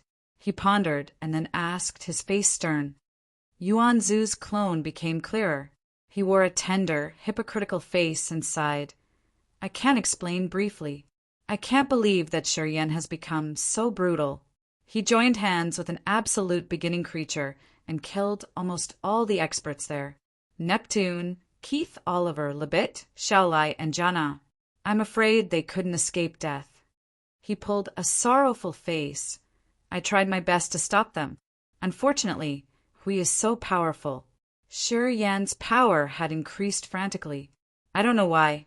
Moreover, Forefather Dragon Lizard was with them. I couldn't resist the 3 of them and protect Neptune and the others at the same time. I had to run away. Yuanzhu, the main character of that battle, had appeared after a long time. He had distorted the truth and made up the details of the battle. Serene Prison, Edgar, and the others shook their heads hard, their faces disbelieving. Neptune, Keith, Oliver, and Lebit were all experts at first sky of Territory Ancestor Realm. Sure, Yin killed them all. It had ignited a flame of anger in them in just a split second. Those four were elite warriors, the foundation and pillars of their clans. Their deaths were a great loss to their clans, which had reduced their focus massively. Shi Yen had challenged the four clans that were the real overlords of this sea of stars. Precursor Yuan Zhu, are you sure that they were all dead? Rupert asked in a low-pitched realm, his eyes sparkling with brutal light. He looked like a beast that was about to lose control. After Shi Yen reached the Territory Ancestor Realm, he needed a lot of energy to refill his god power. With the devouring power Upanishad, he could do it quickly. To him, only the Territory Ancestors could help him increase his energy fast. He came to Empty Land and attacked Feral just to accumulate energy. Yuan Zhu scanned through the crowd. He had thrown every sin on Shi Yen. He wanted to ignite the flame of anger from the four classes on Shi Yen. He wanted to instigate the experts to kill Shi Yen at any cost. However, he was just doing extra work. Because, shortly after, the messengers of the four clans fluttered in with news. Chief, big trouble. Our soul clan's homeland was massacred. Several thousand fellows were killed. They were all at Ethereal God Realm, Incipient God Realm, and Immortal Realm, reported a soul clan expert who was shivering. Hearing him, all the experts standing here discolored in fear. They couldn't believe what they had just heard. The Soul Clan, one of the 7 great clans, were hunted to the last member right on their ancestral land. Who could be so fierce and brave? It's Shi Yen. He's transformed into a savage John. He used the devouring power Upanishad to create dozens of black holes and swallow our fellows, continued the messenger. Serene Prison, Edgar, and Beverly paled. Yuan Zhu was dumbstruck too. Yuan Zhu had hidden for years in this era and covered his identity and motivation. As he had reached third sky of Territory Ancestor Realm, he was much stronger than he used to be in the absolute beginning era. However, he didn't dare to provoke any race among the 7 races, as he was afraid of creating a situation that he couldn't handle. Unexpectedly, Shi Yen had acted unscrupulously. He didn't care about the consequences or effects he could create. He had slaughtered the Soul Clan. Serene Prison, can you stay idle and forgive him as it has gone to this? Beverly was having fun on the other's misfortune. He has touched the Soul Clan. Maybe the other clans will bear the same disaster, reminded Yuan Zhu. I think you guys should contact your clan to defend at all cost. His words reminded Beverly, Edgar, and Rupert. They didn't hesitate a lot and immediately prepared to contact their clans. However, as they were prepping, their subordinates waiting outside screamed and ran to them. Chief, someone attacked our ancestral land. So many of us were killed. Chief, many members of our clan were slaughtered. Shi Yen had slaughtered our territories. The members of the Ancient Monster Clan, Devouring Clan, and Black Demon Clan screamed, shivering and stammering from the news that they just received. Beverly, Edgar, and Rupert were outraged. They couldn't exchange information about the absolute beginning gateway anymore. The 4 Profound Realm experts left Empty Land immediately and returned to their ancestral lands at their max speed. The news about the genocides in the 4 clans was disclosed. Instantly, the entire universe was exploding. All races were startled. The Soul Clan, Ancient Monster Clan, Devouring Clan, and Black Demon Clan had been the overlords in this world for tens of thousands of years. And now their ancestral lands were intruded and their fellows were massacred. It had never happened in their history. Everybody recognized that this world was about to change drastically. Shi Yan's brutal name had spread to each territory so rapidly that no one could stop it. Everybody was scared. The most malicious ones thought that they couldn't be that sinister and fierce. The warriors of small forces that used to be bullied by those for clans danced and yelled cheerily. The entire universe was shaken because of Shi Yan's mad retaliation. Within dozens of thousands of years, the one who was brave enough to provoke the four clans had never appeared. And now, a god of slaughter named Shi Yan was crazily killing the members of the four clans. Rumors also said that Neptune and Keith were dead and Shi Yan's slaughter still continued.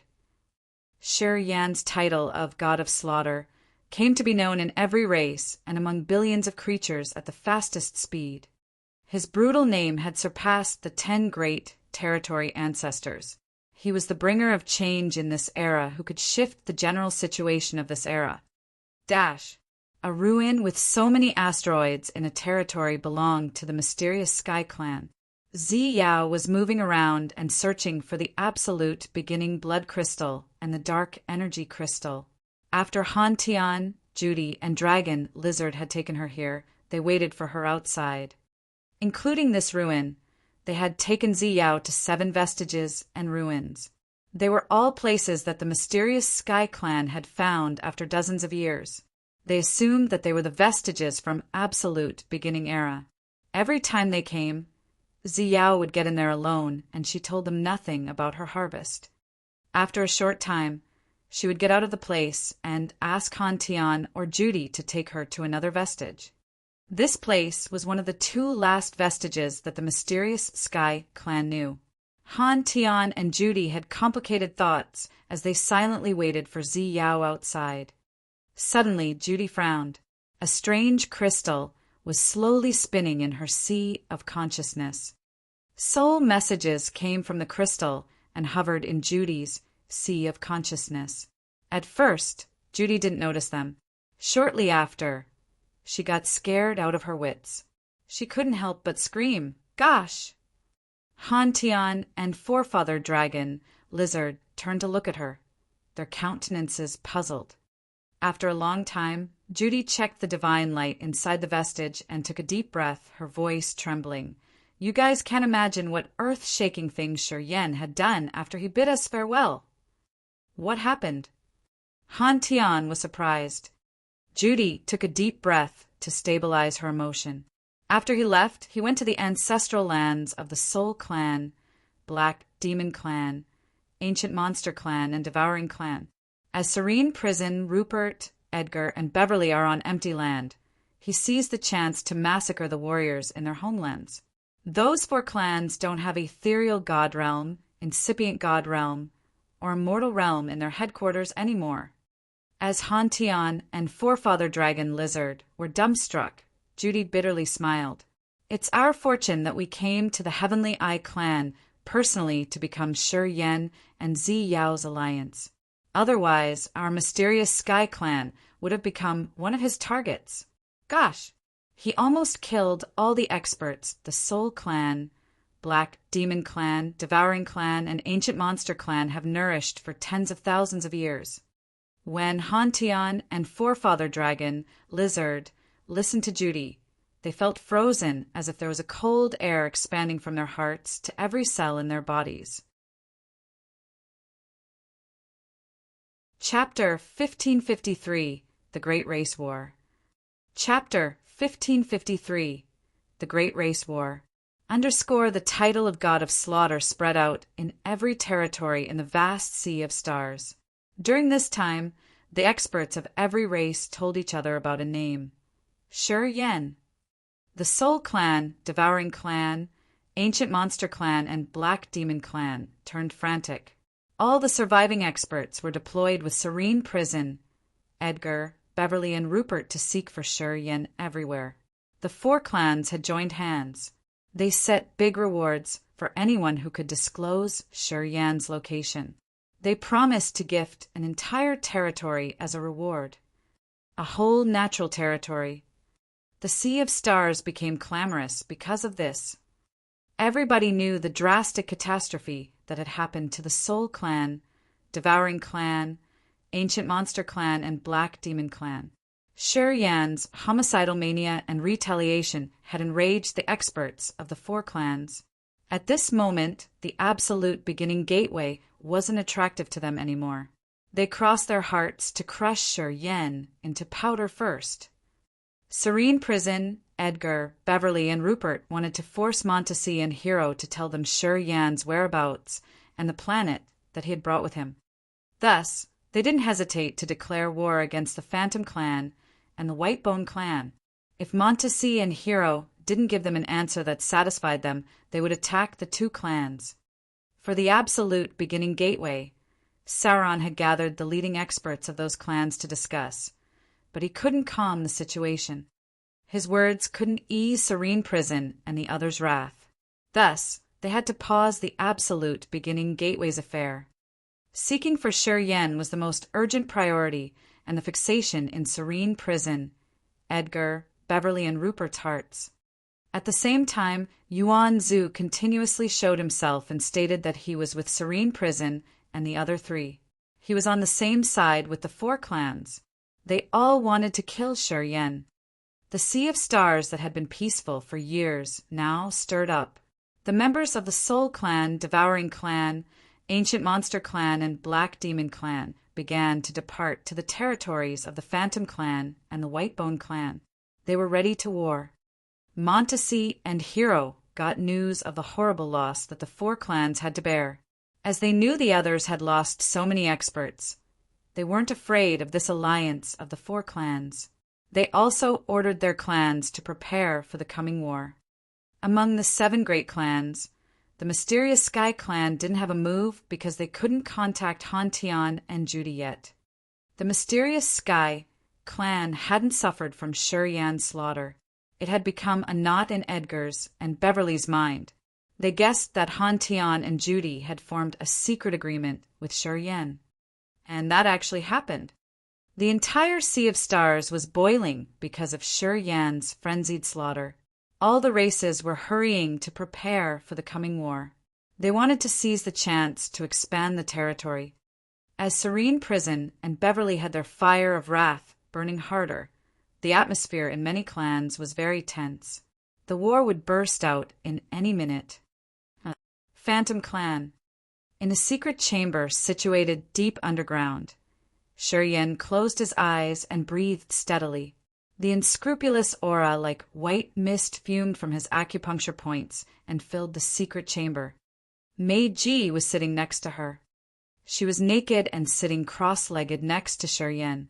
Her shining, creamy body was frosting and emitting a cold air that was chilly to the bone. After a long time, Mei Ji woke up. Her bright eyes had filled with utter joy. Deep in her soul altar, an original symbol hovered above a snowflake. It was a new original symbol that Sher Yan had refined for her. Creating a soul hand, she fondled the original symbol, represented her ice power Upanishad, and felt the supernatural ability, frost, she just got. Under the effects of her soul consciousness, the wall and space in this secret chamber sounded of strange cracking noises. Shortly after, the entire world, including all matters and air, froze and created a whole piece of crystal ice.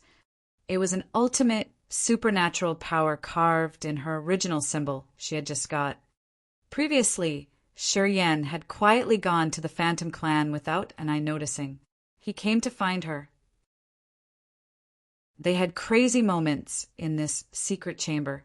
Then he refined the energy and stabilized the negative emotions, using the Power Upanishad symbol tower to refine an ice original symbol.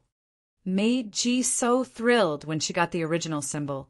With this original symbol and the god power given by Sher Yan, her realm had reached the bottleneck. She needed a short time to accumulate and comprehend her new supernatural ability. Afterward, she could break through to second sky of territory ancestor realm. She couldn't even dream of this fast progress before, but now she got it all. Mei Ji didn't have time to think about Sher Yan's slaughter in the four clans. At this moment, She needed to fuse the original symbol with her soul altar to stabilize her power Upanishad. Then, she would have time to think about the other matters. However, at this moment, she got messages from Montesi. Montesi had called her several times, asking her to get out of the secret chamber. With passion in her eyes, she beheld Shi Yan. She understood that he had harvested an enormous amount of energy and that he had just spent a small proportion on refining her an original symbol. She knew that he needed more time to absorb all the energy. She believed that when he woke up, he would reach an unimaginable level. Mei Ji stood up and looked at the ambiguous bruises and marks on her body embarrassedly. She put on proper clothes. After a flash, she disappeared from the chamber and reappeared in the meeting hall that the Phantom Clan often used to discuss important matters. As soon as she walked out, her face changed immediately. What happened? There were many faces that she didn't often meet. There were the owners of different territories or the chiefs of clans dependent on the Phantom Clan. There weren't many times when they came to the headquarters of the Phantom Clan in hundreds or even thousands of years. Today, they all gathered and wore stern faces. Montesi, Cantesi, and Fandalay were also present. All of them looked solemn. Seeing her, Montesi sighed in relief and said, "You took a long, cultivating session this time. Anyway, you got out on time, right before the war." "War?" Mei Ji was puzzled. "What war?" The Soul Clan, Devouring Clan, Ancient Monster Clan, and Black Demon Clan want to declare war against the White Bone Clan and our Phantom Clan. Previously, we wouldn't dare to fight against them, but today it's a good opportunity. Montesi sneered.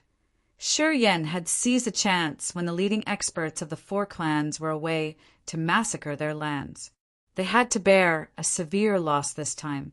The power of a single clan can't be our enemy. Since Dracula and his wife are back, the White Bone Clan is more powerful anyway. Our two clans can join hands. Our combined force can resist the other four clans. Why is that? Mei Ji didn't understand the situation yet. They want us to hand over Shi Yan. They demand to know the coordinates of Cloud Mist territory. They want to kill Shi Yan at any cost and destroy Cloud Mist territory to avenge their fellows who Shi Yan killed. Montesi wore a cold face. Let alone the fact that I don't know where Shi Yan is. Even if I did know, I wouldn't tell them. This war is interesting to me. It's good to fight. Perhaps, after this war, the Phantom Clan will become the strongest leading clan in this entire sea of stars. I had a premonition that both sides will have to bear losses in this war. I don't agree with you, said a beautiful, slim girl standing by Montesi. She frowned and continued in a gloomy voice. We shouldn't declare war against the four clans because of Shi Yan. It will decrease the power of our own clan and the four clans altogether. We'd better tell them Cloud Mist territory's location.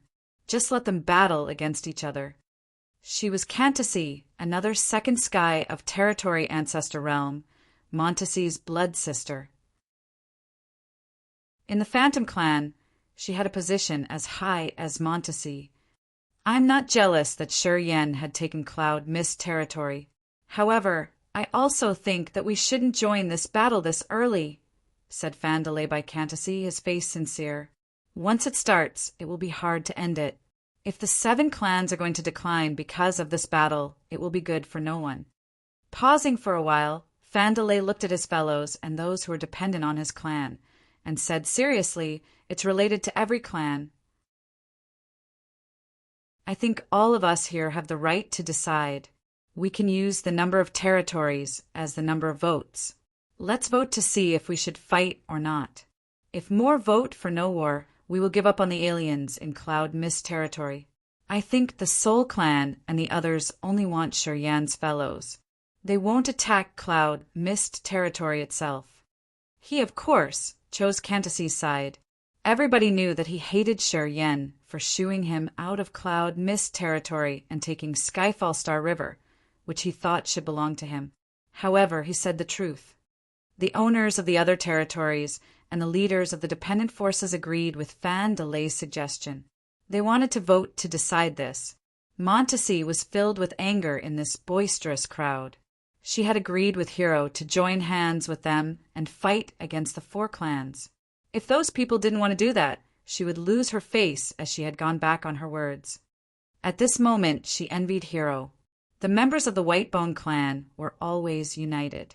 They didn't take sides in discussing matters like this.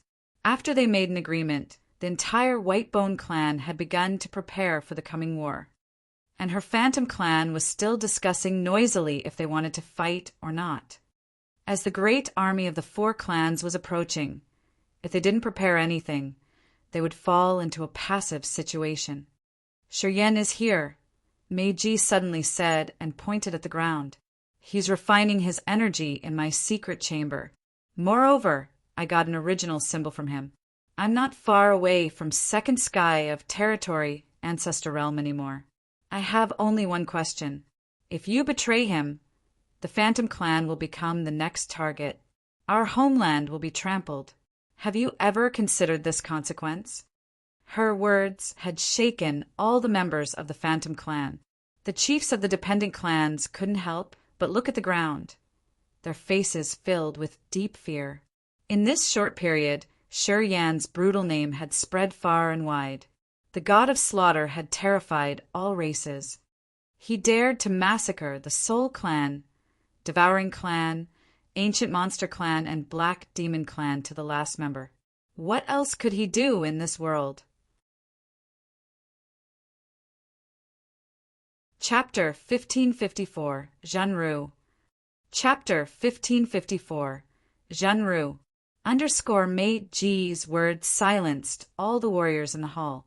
The atmosphere was so quiet that they could even hear the clinking sound of a needle falling on the ground. Those people came from different territories. Many of them were leading experts that controlled an entire area or dependent clans. They had power. More or less, they got the news. They knew the reasons why the Sea of Stars boiled up and the wrath of the Soul Clan, Devouring Clan, Ancient Monster Clan, and Black Demon Clan. Just like what Meiji had said, Shiryen had slaughtered the ancestral lands of the four clans. What else did he dare not to do? Montesi was pleased with the subduing effects provided by Shiryen's title of God of Slaughter. She smiled and then nodded to Meiji. After that, she glanced at her sister Cantisi. Cantisi wore a cold face. Her eyes didn't convey any significant emotion. Similarly, Fan Delay didn't utter a word. I suggest that we prepare for the war while waiting for Shiryen to wake up, said Montesi after a while. Her eyes with divine light raked through the crowd as she spoke calmly. The four clans are all damaged badly.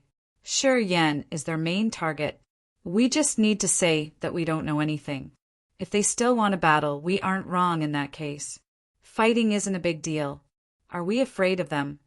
The group that had tilted on Fan Delay and Cantisi now recognized that Shiryen was the final villain. They were frightened instantly as they were afraid that they would have to face Shiryen's bloody revenge. They weren't as strong as the four clans. They couldn't resist one wave of attack from Shiryen. Perhaps their entire race was going to go extinct because of Shiryen's rage. Thus, after weighing the pros and cons, they agreed with Montesi's plan. They were going to prepare for the war and observe the situation while waiting for Shiryen to wake up. They decided that way. Inside Montesi's palace, her eyes were so bright as she asked excitedly, "Show me! Hurry!" Meiji nodded and urged her soul energy. Right after that, her soul altar slowly emerged above her head.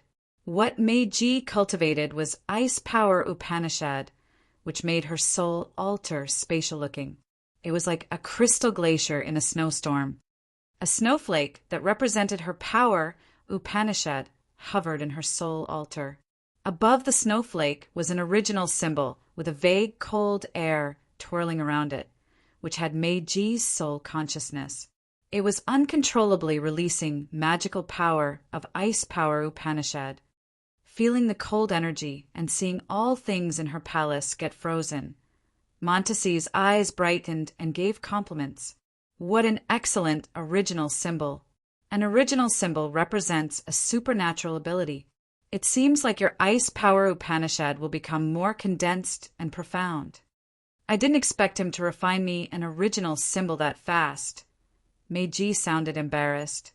Haha, Montesi had a good mood. That kid has created a genocide in the 4 clans. He killed so many members of the 4 clans. Of course, he harvested an enormous amount of energy. I guessed he would change greatly, but I couldn't think that he was right in our Phantom Clan.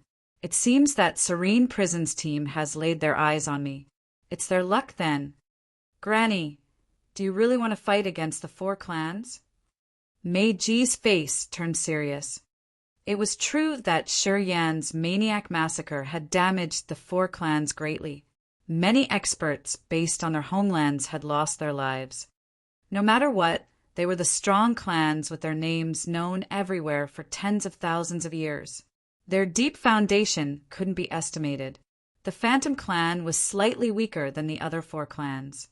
Meiji understood that even if the Phantom Clan was attacked, despite their losses, their roots wouldn't be affected. Because the combined forces from the big territories and the dependent clans was much stronger than the force guarding their headquarters. Similarly, the Soul Clan, Devouring Clan, Black Demon Clan, and Ancient Monster Clan still had many experts living in other territories and important locations. They were loyal forces of the 4 clans. If they joined this war, they would become a heavy pressure toward the Phantom Clan and the Whitebone Clan. Montesi wasn't actually as calm as she showed. She understood that once the war burst out, both sides would have to bear significant losses, just like Cantacea and Fan DeLay had predicted. Did you think that only we would be worried and Serene Prison, Edgar, Beverly, and Rupert wouldn't be? Haha, you have to know that the mysterious Sky Clan, the most cunning clan among the 7 clans, hasn't picked their side yet. Moreover, this time, Shi Yan had spared the Whitebone Clan, our Phantom Clan, and even the mysterious Sky Clan. Do you know what that means? Montesi's petite face was smiling, her eyes bright with wisdom. Meiji's soft body slightly quivered. You mean? I'm sure that the mysterious Sky Clan has a secret agreement with Shi Yan. Montesi said affirmatively. The mysterious Sky Clan is stronger than us. If we join the Whitebone Clan and the mysterious Sky Clan, can you guess which side will have a greater chance to win? Meiji smiled charmingly. Her graceful body swayed like a flower in the breeze. When Shi Yan wakes up, we can contact the mysterious Sky Clan through him. We will sign a secret treaty with them. When that happens, I wish the 4 clans will attack us. It's also a chance to change the situation of this sea of stars. I'm looking for it, though. Montesi squinted, her face eager. However, you have to keep an eye on Cantacea and Fandelay. You have to protect Shi Yan. I'm afraid that these 2 are having some conspiracy. They dare. Meiji was surprised. I found Cantacea and Fandelay have a discreet connection with the members of the 4 clans. I hope they know the limit. Otherwise, Montesi pulled a cold face, her eyes emitting murderous aura. In another hidden land inside the Phantom Clan, where Cantacea cultivated, Cantacea, Fandelay, and their subordinates gathered and discussed the matters that happened in the meeting hall today. Fandelay's handsome face looked glum and discontented.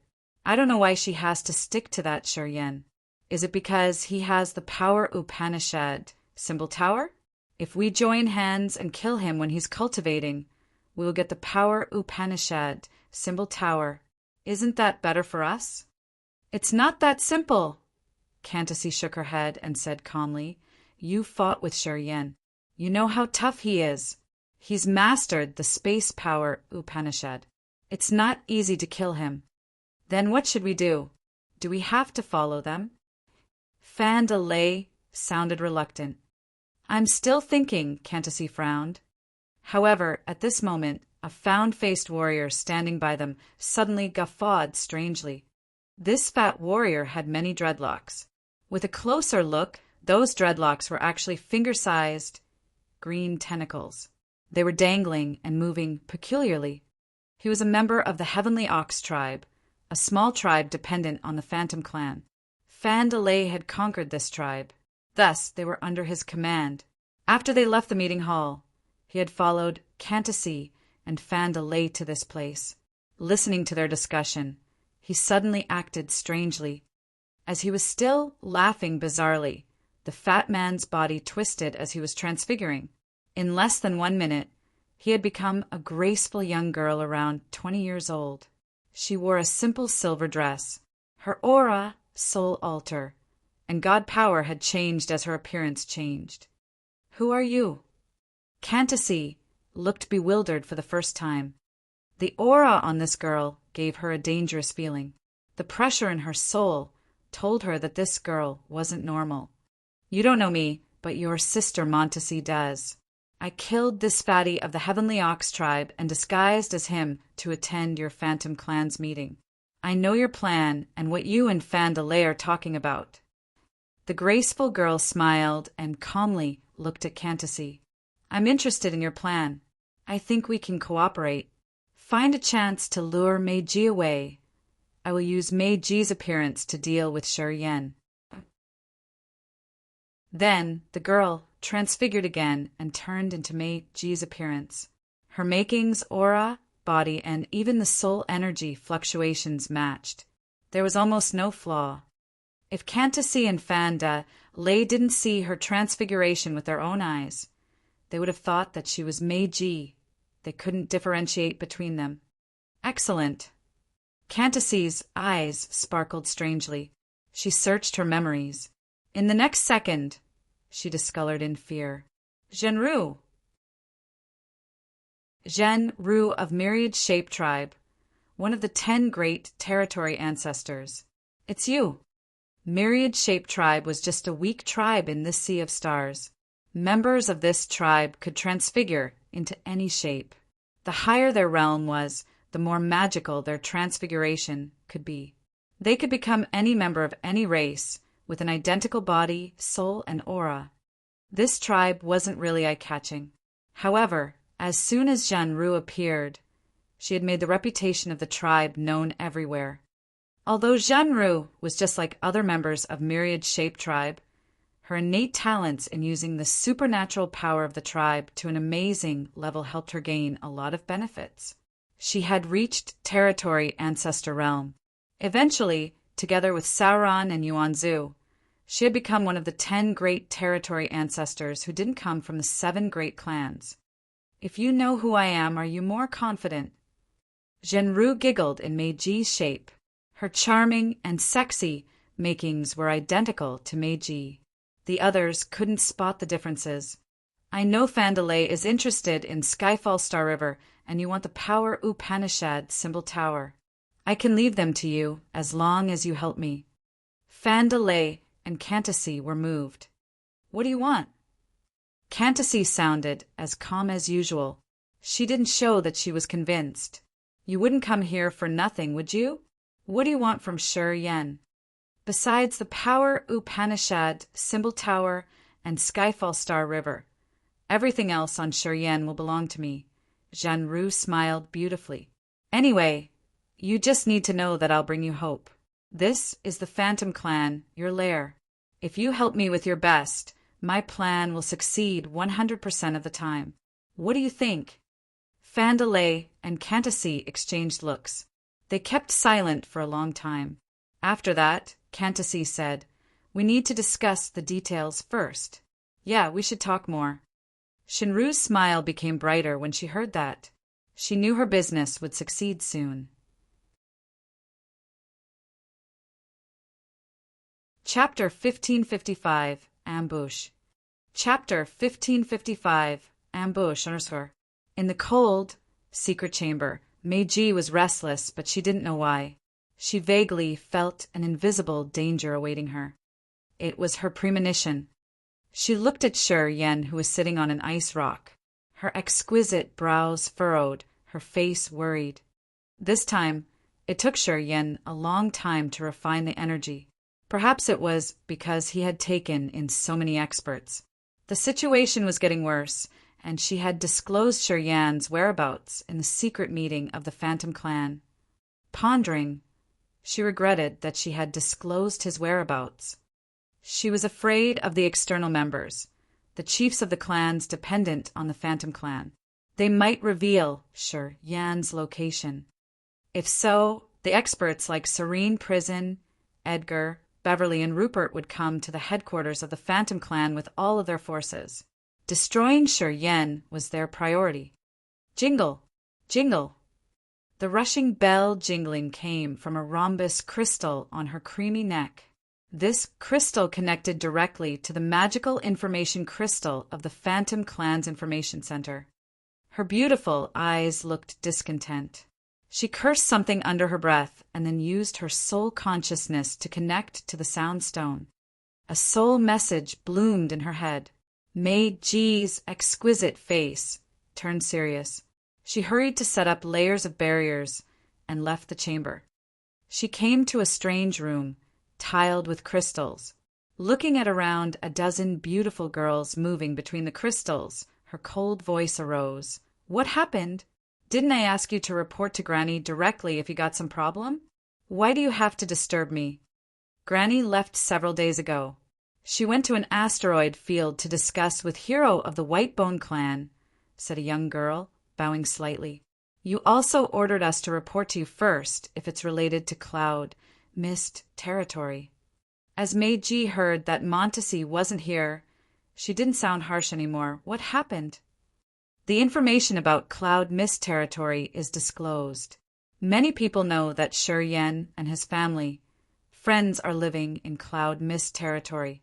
And now, the warriors of the 4 clans have departed to Cloud Mist territory. We're worried that the territory will fall.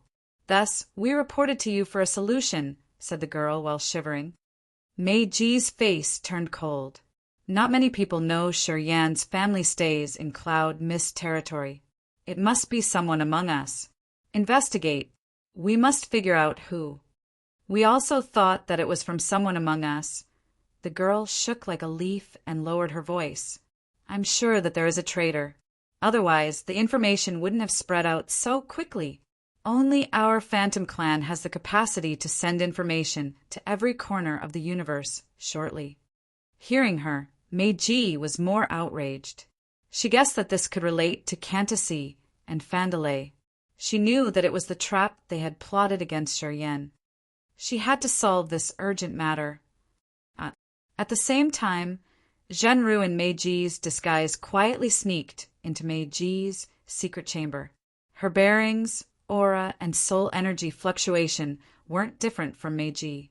Cantasy couldn't distinguish her, either. As the most excellent expert of Myriad Shape Tribe, Zhenru had cultivated the innate supernatural ability of her clan to an utterly high level. She could change her appearance into any creature with one flicker of her thoughts. Meiji's chamber was built right under her palace with icy layers of barriers. Once someone intruded, Meiji could feel it immediately. Thus, Meiji could leave her room to go to the information center without too much concern. She was confident that even Cantasy and Montesi couldn't sneak through her sensitivity to break the barrier quietly to intrude Shi Yan's chamber. Unfortunately, it was Zhenru, the grandmaster of the disguising technique in this world. Layers of icy barriers shone in cold lights. There were dozens of them. As soon as some other energy touched them, it would activate Meiji's soul consciousness, which would alert Meiji shortly. Zhenru in Meiji's shape landed on the first icy barrier. A strange suction force came out from her body and absorbed the energy on the barrier. Right after, Zhenru's body turned transparent like the barrier as she got the matched aura with the barrier. It was like Zhenru became a barrier of this group or became a part of the barrier. After turning into a crystal layer of ice, She landed on the barrier and slowly blended with it. After a while, Jinru disappeared. A light dot in the icy barrier slowly lowered and seeped through many layers. It didn't activate the barriers or touch Mei-Ji's soul consciousness. Of course, it didn't alarm Mei-Ji. Using the same method, Jinru turned into a light dot and seeped through each barrier until she reached the bottom. So many icy dots congregated and turned into Mei-Ji's shape. She smiled and used her similar appearance and aura. Slowly, she moved gracefully towards the center of the chamber. Her charming eyes gazed at Shi-Yan naturally. "I'm back. They had a little trouble outside I had to solve." She smiled and talked to herself. "You've spent a lot of time to refine energy this time. The world out there is about to explode. The leaders of the 4 clans are aiming at the Phantom Clan and the Whitebone Clan." She briefed the situation of the galaxy and then came to Shi-Yan. Observing him for a while, she mumbled, "I hope you wake up soon." Then she stroked his cheeks and fondled the stubble on his face, her face passionate. Even if Mei-Ji was here herself, she would think that she was watching herself in the mirror. Jinru's acting was simply superb. Her soul energy and her icy aura completely matched with Mei-Ji. Shi-Yan sank into his energy refining process. As he smelled the familiar aura and coldness, he wasn't skeptical at all. He thought that it was Mei-Ji. "You rascal!" Jinru stooped and groaned as if she was aroused. Her ivory hands slowly slid downward towards Shi-Yan's chest. Strange light dots from her slim, pointy fingertips seeped into Shi-Yan's skin. Those light dots were so tiny that the soul couldn't recognize it. Shi-Yan was concentrating on refining the energy. He just felt a light chill on his skin, so he didn't mind it. Jinru mumbled, her hands wandering around Shi-Yan's hunky torso and her eyes twinkling. Slowly, she stopped caressing him and sat right in front of him. She just watched Shi-Yan like that. Time flew hurriedly. After a while, Shi-Yan's body shook abruptly as if he was enduring pain. Chirp, chirp, chirp. Small insects singing arose from his body. He could feel some tiny creatures slowly nibbling his flesh and blood. Those tiny creatures were also reproducing quickly in his veins and bones. Their tiny bodies slowly enlarged. Waves of pain came from his entire body. He immediately recognized the danger. Opening his eyes, Shi-Yan was baffled as he looked at Mei-Ji smiling in front of him. "Why did you ambush me?" "Because you're such a ladies' man. I got the news that you have a fierce girlfriend called Ziyao. That woman is an absolute beginning creature, right?" Jinru used Mei-Ji's tone to talk. "Do you feel enough with her?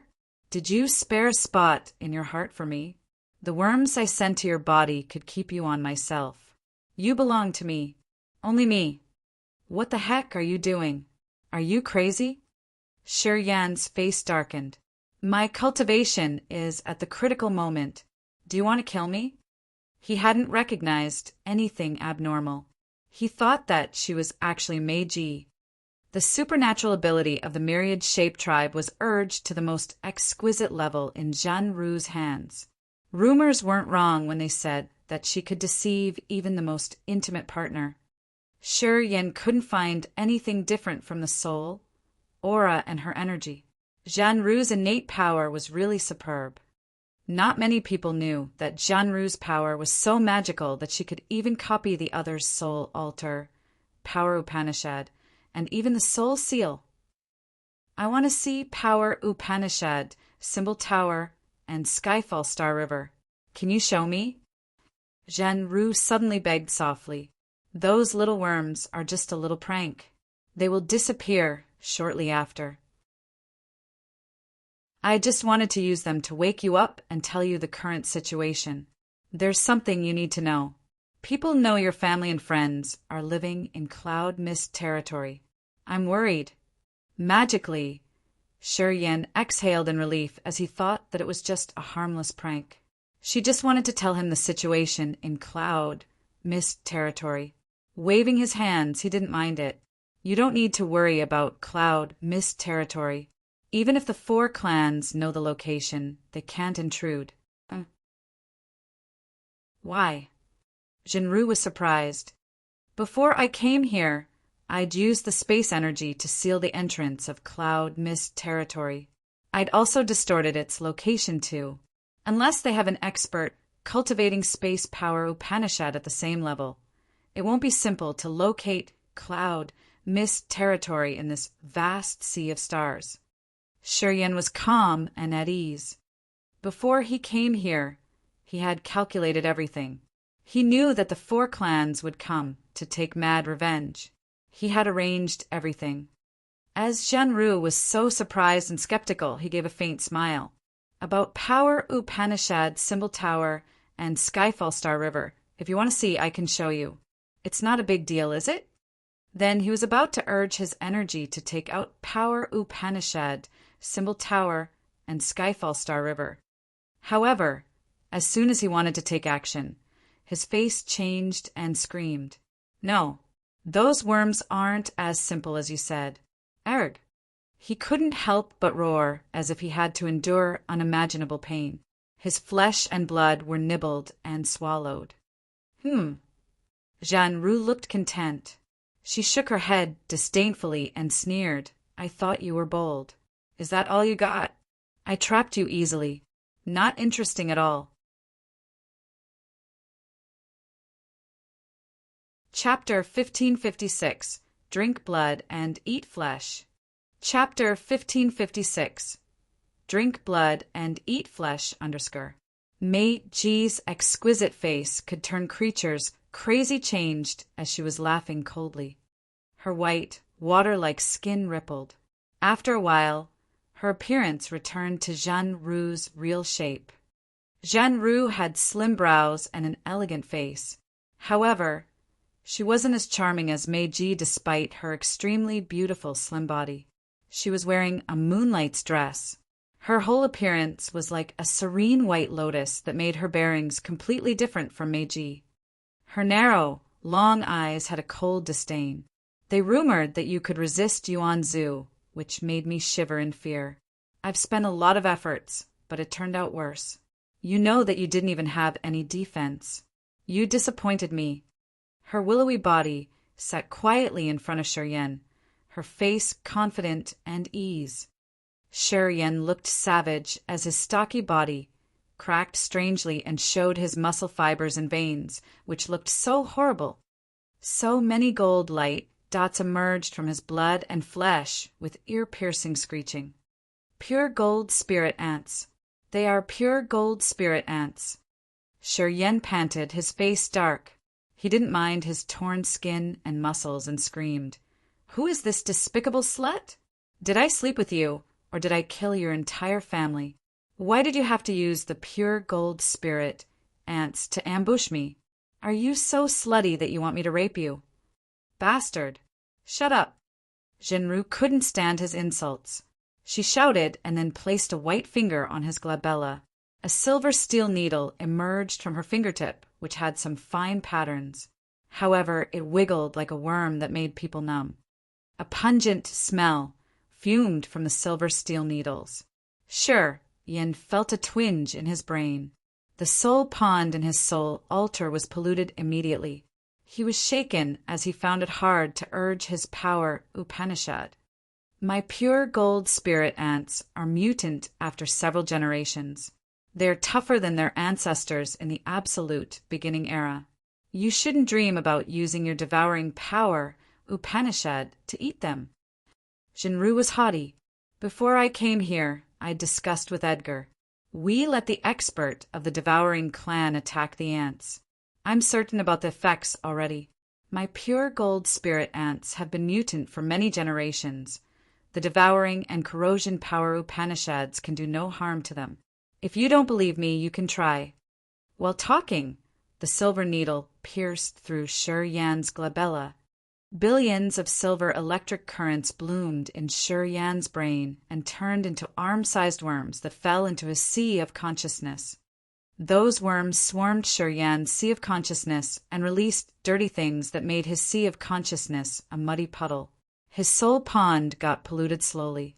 All kind of power Upanishads were stagnant because of pollution. Checking his body, he found that the pure gold spirit ants abnormal. This sort of ant was much bigger and they had fangs and horns. It seemed like they were a crossbreed between ants and some monstrous insects. He urged devouring power Upanishad, but then he found that after the pure gold spirit ants got into his blood, they got his blood aura, so the devouring power Upanishad ignored them. If he used the corrosion power Upanishad, unless he eroded his own body, he couldn't do anything to the ants. He felt insecure. Since he had come to this world, he had faced so many deadly situations, but this time was the toughest. His god body and soul altar were attacked at the same time. After each minute, his power became more stagnant. If it continued this way, he would lose his resistance, and the others could do anything to him. What do you want? He tried to cut off the worried thoughts in his head as fast as he could. Trying to stay sober, he said with a dark countenance, "You want power Upanishad symbol tower and Skyfall Star River? How did you know I'm here?" What do I want? Jeanne Roux licked the corners of her mouth. Her swift tongue glided between her lips, her face mesmerizing. However, her words were striking. I want you. I want your blood and your bones. I think your blood will taste good. Perhaps it could help me unchain the restraint of myriad shape tribe. It could transform this body of mine to another height. Drink my blood? Eat my flesh? Shuryan paled. He discreetly urged his power to stabilize his body and the soul while trying to talk nonsense to seize more time to break this situation. Isn't Yuan Zhu a better option? He's a real absolute beginning creature. If you can eat him and drink his blood, wouldn't it be easier to evolve? I wanted to do that. However, Yuan Zhu isn't easy to deal with. It's not easy to find him, either. Thus, I have to choose the second option. You will be my chance to break through again. Well, you shouldn't waste your breath. At your realm, you can't resist me. Even your incomplete, absolute beginning body can't resist me. Jinru looked disdainful. Apparently, she thought Shuryan was easier to deal with. Also, what the rumors said about him was really bragging. At this moment, she evaluated that Shuryan was far behind the experts of the previous generations like Yuan Zhu. Thus, as the world was shaking, she used the supernatural power of myriad shape tribe to aim at Shuryan. What are you waiting for? Shuryan sneered. I'm waiting for my little babies to control your body and sea of consciousness entirely. Then I will eat you and drink your blood. Jeanne Roux squinted. An icy light shot out from her narrow eyes. She looked like a hungry wolf that was drooling for a delicious meal. Shuryan stayed silent. He closed his eyes and felt the pure gold spirit ants nibbling his body like silkworms eating mulberry leaves. As his soul altar, sea of consciousness, and the soul pond were polluted, his power Upanishads and supernatural abilities were stagnant.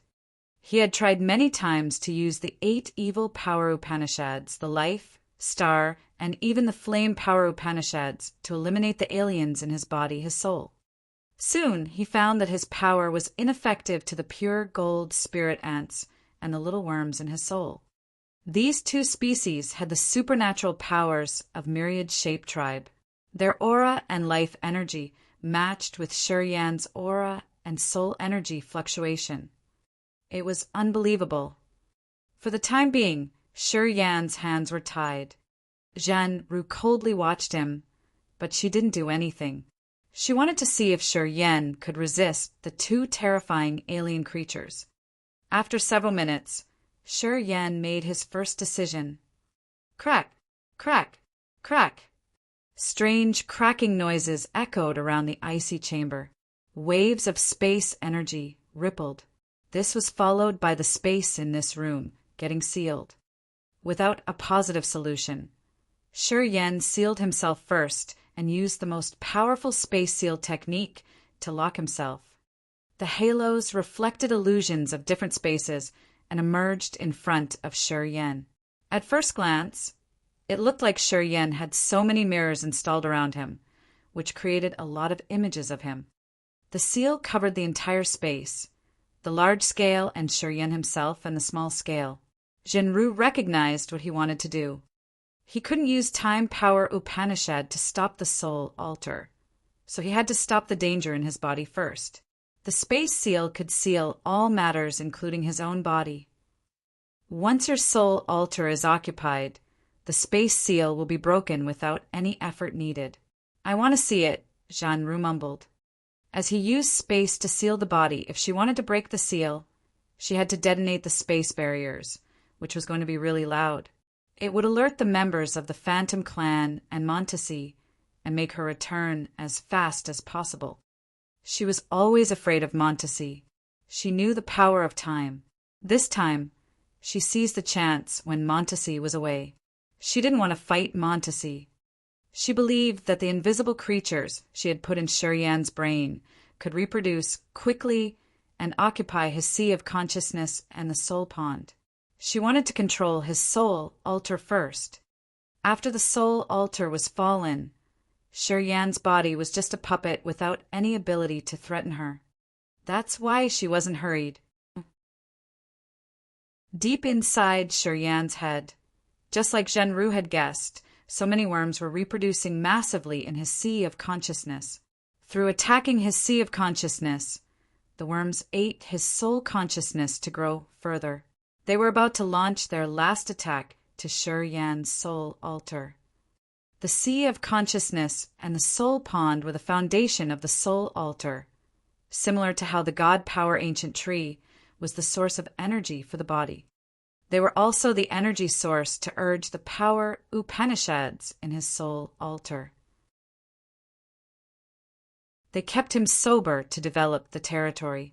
Once the sea of consciousness and soul pond fell, the warrior's soul altar was taken. His body would be controlled and his soul seal would be erased. Shi Yan understood that the battle was taking place right in his sea of consciousness and the soul pond. He had to destroy or refine those reproducing creatures to have a chance to live. As he was still mindful, he urged the soul power and tore a hole on his territory above the soul altar. In the brilliant galaxy-like territory, so many black holes were spinning to refine the energy taken in from his bloody massacre. His territory was much more magical than others' territories. It could connect acupuncture points. The energy in the acupuncture points wasn't refined yet, but he forced it to pour into the territory. That territory was like a whole new world that expanded as it received more energy. The expanding territory had energy and more life stars. As his soul flickered and his power Upanishads were urged, the life stars had magnificent changes. They began to have mountains, rivers, cold glacier, lands of fire, lush forest, and isolated deserts. The natural landscapes in different life stars were corresponding to many power Upanishads he cultivated. However, they didn't have any creature. The worms that were nibbling his sea of consciousness and soul pond jumped in joy when they saw the hole. Just like flies that smelled something stinky, they began to move to his territory. Zhenru's eyes brightened as she thought that this battle would end quickly. Chapter 1557, Desperate Straits. Chapter 1557, Desperate Straits _ Phantom Clan's Information Control Center. It was a place with countless crystals inlaid on the walls of a spacious palace. The crystals were glowing in bright lights with sizzling electricity. They were used to receiving and transferring breaking news. Those crystals connected to different lands and territories. From here, they could send a message to any location in the fastest way. There were so many races in this vast sea of stars, but only the Phantom Clan had the capacity to gather, sort, and distribute the information magically like that. In the past tens of thousands of years, the Phantom Clan earned big profits, only from selling information and intelligence. Meiji wore a serious face and stood in front of a massive broken crystal. She directed all the searches about the cloud mist territory in the sea of information. Around a dozen young girls were moving around. All of them looked very busy. Crack! Crack! The closed bronze doors sprang open. Right when Meiji changed her face, many shadows appeared in the control center. Cantacy led this team. Fandelay was her assistant. They took several handsome men of the Phantom Clan and blocked the entrance of the room. As Meiji and the others were baffled, those men at the Immortal Realm abruptly attacked and subdued all the young girls by Meiji. The attackers were all at the Immortal Realm, and they were strong men among the male population of the Phantom Clan. Most of the girls in this room didn't have high realms. They were controlled easily. Wanton, do you want to betray your clan? Meiji hissed.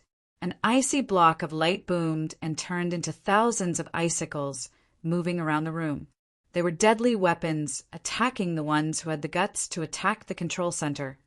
So many icicles turned into pure white starlight. The temperature in this room dropped fast. All the crystals were frosted. Except for Fandelay and Cantacy, the hair of the other warriors in this room was frosted, their bodies frozen. Meiji was outraged, her powers freezing the entire place. Crack! Crack! Crack! The cracking sounds from broken bones rose goosebumps on people's skin. The Phantom Clan men by Cantacy and Fandelay were chilled. They couldn't even stand firm. Cantacy's eyes were like sharp blades. She shouted, Wanton, you dare to attack me. You don't respect your senior. Swoosh! Swoosh! Swoosh! Horrible wind howled from her slender body, like furious tornadoes. Slowly, gray tornadoes emerged in her pupils. Meiji changed her visage. When she saw Cantacy, she knew that this woman was about to attack her. Our enemies are watching us like a tiger watching its prey. Why do you want to instigate a civil war? You don't want to keep our clan peaceful? It's not me who rose the civil war. It's my good sister. And you, Meiji. Cantacy raised her hand. A tornado emerged from her palm and released a power that could tear the world. That tornado aimed at Meiji and grabbed her like a heavenly hand. It's you who intruded cloud, mist territory, and attacked Fandelay. Moreover, I'm doing good things for the Phantom Clan. I won't let my sister's ambition drive the Phantom Clan to an endless war. She sneered. As long as we control Shuryen, the coming war between the 7 clans will be solved easily. Our clan will be safe. We don't have to sacrifice thousands of members to the universe. We don't want to see them turn into cosmic dust. Granny won't forgive you. Meiji hissed through her gritted teeth. The wind howling in the tornado became louder. Meiji was inside the tornado, and she found hundreds of smaller tornadoes revolving inside this tornado. They were bestial mouths that bit her. Cantacy was at second sky of Territory Ancestor Realm, one of the strongest experts of the Phantom Clan. Meiji couldn't resist her when she attacked with her best. Montacy.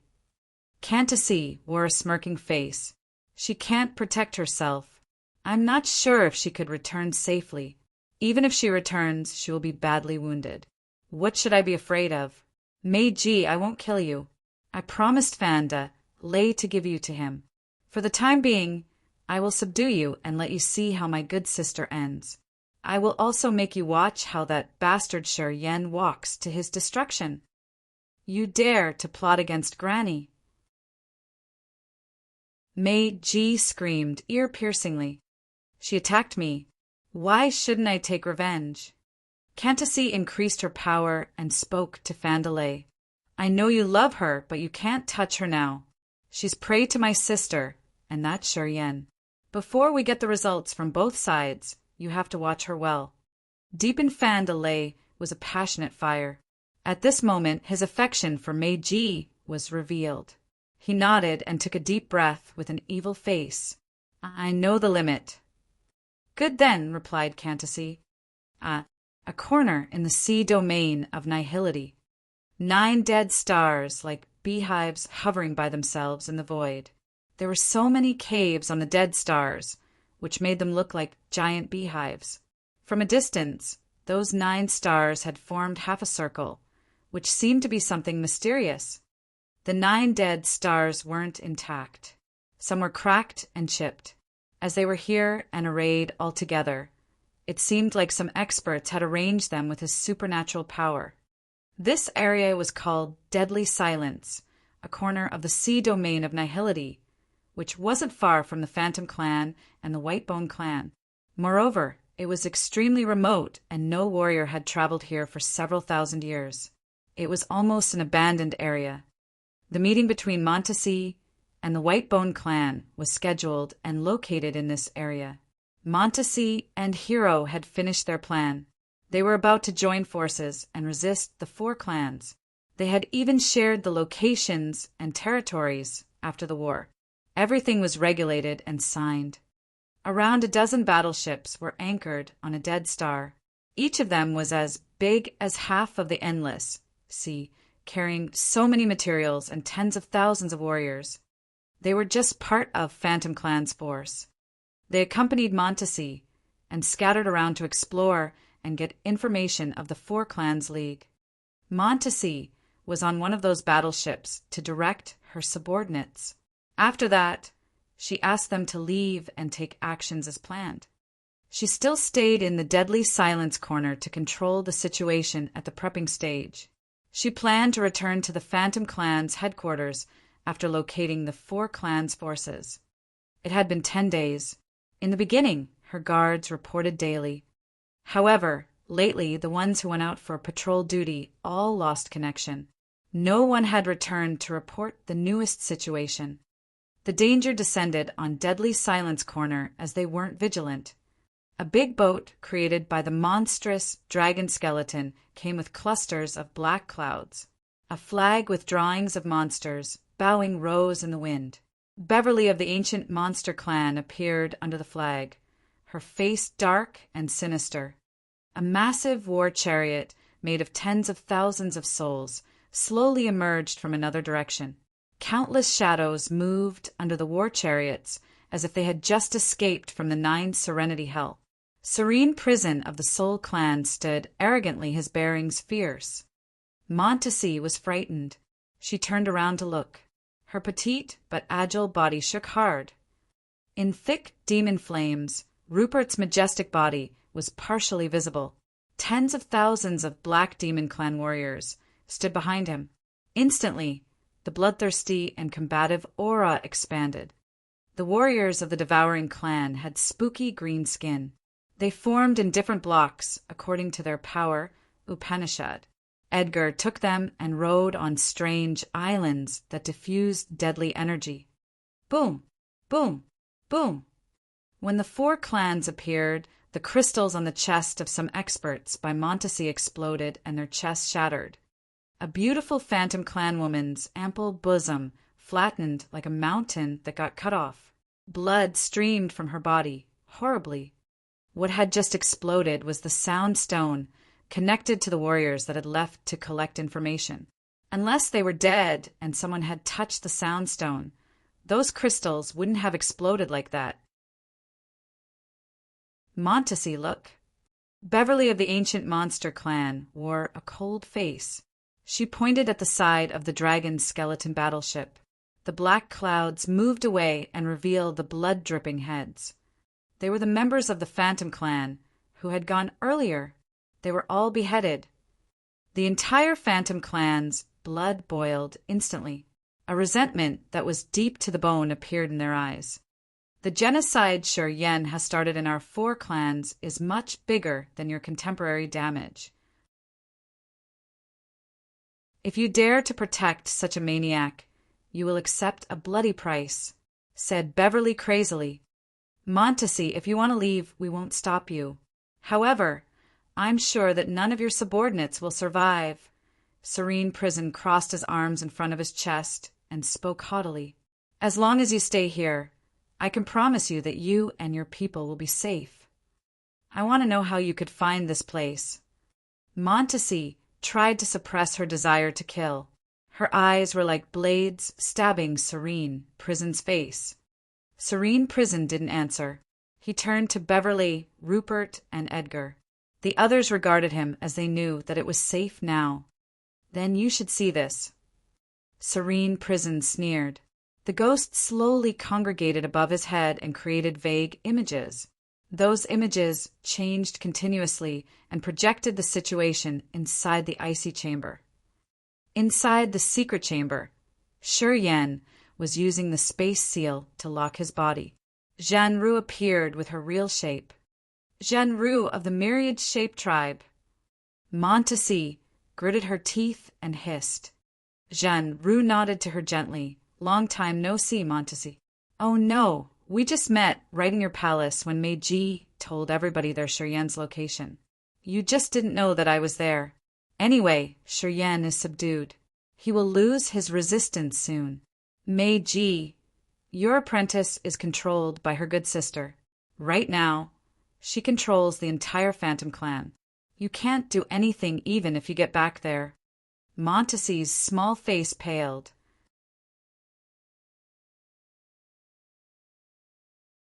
Chapter 1558. Rampage to Break the Challenge. Chapter 1558. Rampage to Break the Challenge _ Zhanru skeptically observed Shi Yan, who didn't have an energy fluctuation of a living creature. Although Shi Yan was sitting right in front of her, she had a strange feeling that he was very far away. Waves of space energy rippled and separated her and Shi Yan. She suddenly found that the strange worms she had sent to Shi Yan's sea of consciousness slowly lost the connection with her. At first, she thought it was the magnificent power of the space power Upanishad, and the barrier and seal had hindered her soul consciousness. However, as time flew, she became restless. She had an insecure feeling, and she didn't know why. She found that something was wrong, and the situation was getting out of her control. Deep in Shi Yan's soul altar, it was a vast sea of stars or a brand new universe with thick life energy hovering above Shi Yan's sea of consciousness. This universe had so many stars, and each star had thick earth and heaven energy. Together, they had created a bright but mysterious, magnificent picture.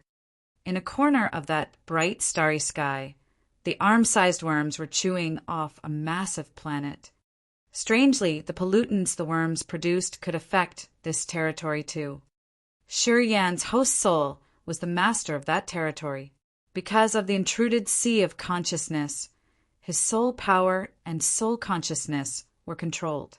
It seemed like he couldn't manage his territory anymore. A bright star was polluted and nibbled. Shortly after, those worms reproduced fast. Their population was now an enormous number.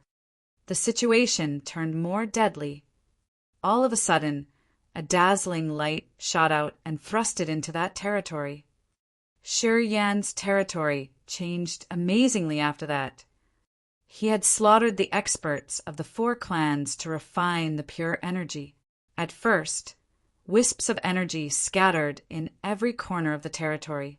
However, at this moment, all of them began to gather as if they received the same call. Wisps of energy turned into jets of bright light and merged with that column of light. That light column seemed to have a magical life.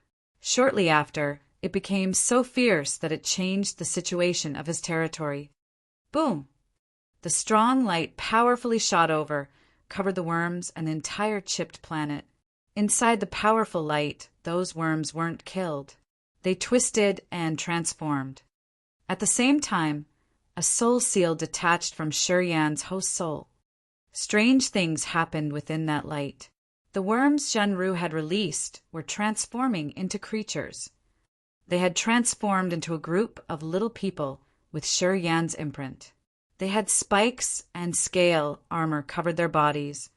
Although they looked different, they all had the same strength. From a closer look, they looked 80% similar to Shi Yan in his absolute beginning body.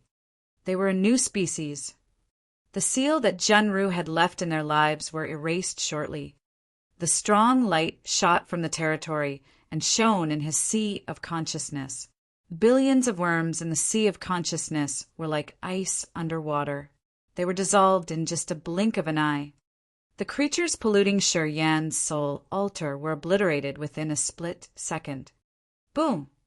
The fierce light from Shi Yan's territory exploded and sent countless light dots to his territory and through Shi Yan's acupuncture points, overflowing his sealed body from the acupuncture points.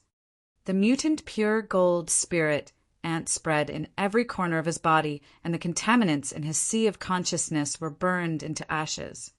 Sizzle! Sizzle! Shi Yan's body fumed thick smokes as if he was burned. His stiff body twitched in the smoke. Zhan Ru's soft body staggered. She had to back off continuously. The frigid ice of the secret chamber boomed and cracked. The entire secret chamber was collapsed. She was terrified, her calm and confident face vanishing. She realized that she had lost connection with the creatures she had bred and nurtured for a long time. She had fed pure gold spirit ants and the strange worms with her blood and aura. Thus, they had myriad-shaped tribes, supernatural abilities. The rare creatures that could resist even the devouring power Upanishad were all unknowingly dead. As their master, she was damaged badly. She now knew that she shouldn't disdain Shi Yan. Boop! Boop! Boop! Waves of space energy exploded. The sharp space blades pierced through the area and cut off the entire land. The palaces above the chamber collapsed grumblingly. Many members of the Phantom Clan screamed and ran away. Looking at the deep hole in the ground, they yelled in panic. Slut! Die! Countless starlight beams congregated in thick smoke. A brilliant galaxy emerged above Shi Yan's head. Shi Yan didn't turn into his absolute beginning body yet. He pointed at Zhan Ru at a corner of the collapsed space. The 8 islands of the 8 evil power Upanishads stormed toward Jinru in the rolling blood sea. At the same time, Shi Yan's severely wounded body healed with thick life energy. The cracks on his body mended and recovered shortly. The power of life power Upanishad was built on the foundation of the immortal demon blood. He could use life power Upanishad to regrow his bones, veins, and even blood. At the ultimate level, his energy would never run out and his body was undying. You dared to destroy my pure gold spirit ants. Even if I can't drink your blood, I have to destroy you. Zhan Ru's slender body retreated like a willow catkin. After a flash, she disappears out of the collapsed space and moved to the outside of the Phantom Clan. You dare to cause trouble in the Phantom Clan. You don't treasure your life, do you? I want to see how Montesi kills you. Shi Yan laughed savagely. Turning into a jet of starlight, he left the icy chamber to the Phantom Clan's vast territory. Strangely, Shi Yan realized that there weren't many Phantom Clan fellows in this area. The Phantom Clan fellows scattered away. They didn't look like they wanted to attack Jinru. He thought that something was wrong. Montesi, she can't help you. I control the Phantom Clan now. Cantasi's voice arose from a palace far from him. As her voice subsided, she appeared by Shi Yan and Jinru inside a twisted tornado. Fanda Lei is imprisoning your Meiji. Oh, I forgot to tell you that Fanda Lei has a deep love with Meiji. He doesn't mind that she's been with you for a long time. Hearing her, Shi Yan became restless and hot-tempered. Flows of murderous aura fumed from him like dragon blood, his eyes bloodshot. The 8 gory islands soared furiously from the ground and attacked Cantasi and Jinru. The death, soul control, destruction, and more released torrential evil auras under his evil energy urge. The negative energies bombarded their souls and ran directly into Zhan Ru's and Cantasi's head. Boom! Boom! Boom! The bloody islands barged into the tornadoes. Cantasi's eyes shot magical light and used her power Upanishad to resist. Zhan Ru disappeared, ghostly as if she had already left. However, her aura remained at the site. She used myriad shape tribe's innate abilities to hide nearby. She had camouflaged her soul, body, and aura, which was going to be very hard to distinguish her. The 8 islands were the source of power Upanishad inheritances in the bloodthirsty forces, Holy Land. Pu Tai had refined them. When Shi Yen swallowed Pu Tai, he got them all. They had become a wonder in his territory. These 8 towers of inheritance could produce power that wasn't less than a divine weapon in cooperation with the evil power Upanishad. Also, after he had killed so many members of the 4 clans, he got a lot of energy together with negative emotions accumulated in his acupuncture points. At this moment, all of the negative energies in his acupuncture points were activated and overflowing to the 8 islands. Shortly, the islands' energy rocketed. They could destroy real matters and erode people's soul. They became superb.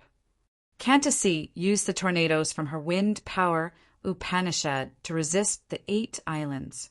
At second sky of territory ancestor realm, she wasn't in a disadvantageous situation. However, countless wisps of negative energies had intruded, bringing resentful, desperate, fearful, restless, and bloodthirsty feelings to attack her soul altar. She couldn't stand them. She had to use the soul energy in the soul pond to create a defense, stopping the attack that was aimed at her soul. Thus, she didn't gain the upper hand, either. So powerful. I'm afraid this is the power of second sky of territory ancestor realm. Cantacy was startled. She pulled herself together and used her soul to sense. Soon, she found that the aura on Shi Yan's body was so marvelous that she couldn't measure how strong he actually was. He stuck at the challenge to enter second sky of territory ancestor realm. It's strange. In this circumstance, people would try to break through rather than join a battle. And he's currently fighting against us. He can break through in any minute. Damn. My creatures helped him evolve his territory. Zhenru's worried screaming came to Cantacy's soul, which shook her hard. Was he breaking through now? She contemplated, her eyes drilling into Shi Yan. Then she suddenly got it. She knew that Zhenru was correct. She couldn't know his realm because he was in the middle of his progress to enter second sky of territory ancestor realm from first sky. In this stage, his realm wasn't stable. You lure him. I'm going to hit him fatally. Zhenru's voice arose in Cantacy's head one again. Provoke him. Make him lose his mind. Make him restless and hot-tempered. He will fall into bedevilment. Let alone breaking through. He will explode. Cantacy's eyes brightened. She sighed as Zhenru's plan was so sinister. Fandalay is confining Meiji. I asked him not to act rashly. You have Skyfall Star River, which should belong to him. His rage can blind him. I'm not sure if he does something immortal. Cantacy knew Fan. Delay didn't dare to act rashly. However, if it was to enrage Shi Yan, she had to say so. Urgur. Shi Yan completely exploded. He swelled up into his giant, absolute beginning body. A towering giant appeared and stomped on a palace. Get out! The entire world was filled with his earth-shaking bellow. Sizzle! Sizzle! Sizzle! Starlight bloomed in that palace. Meteors shot everywhere. Fandalay had to sway out of the place, helter-skelter. Now he looked at Cantacy with hidden resentment.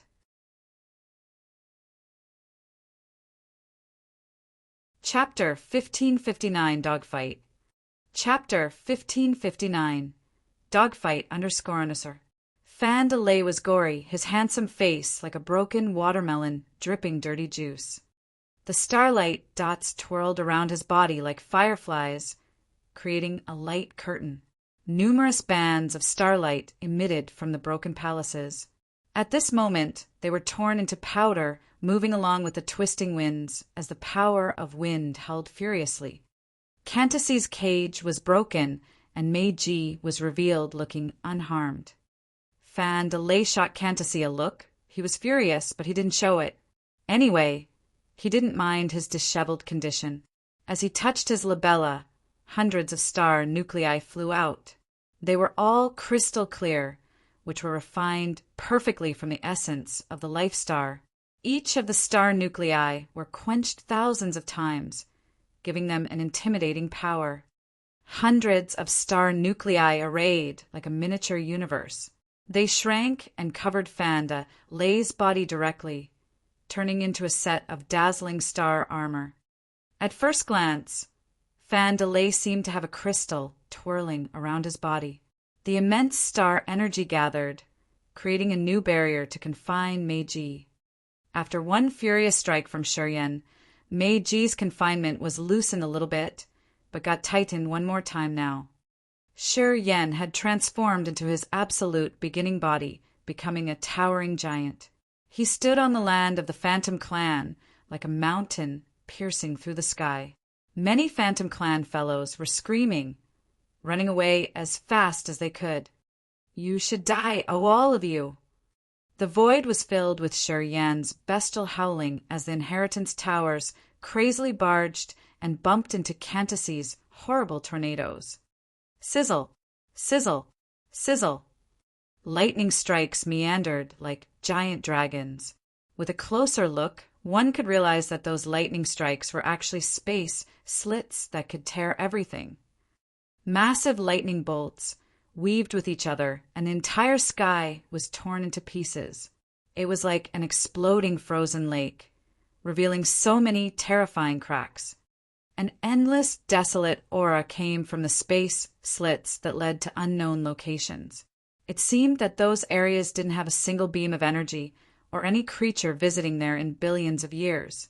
As long as a warrior got in there accidentally, they would have to endure the infinite loneliness.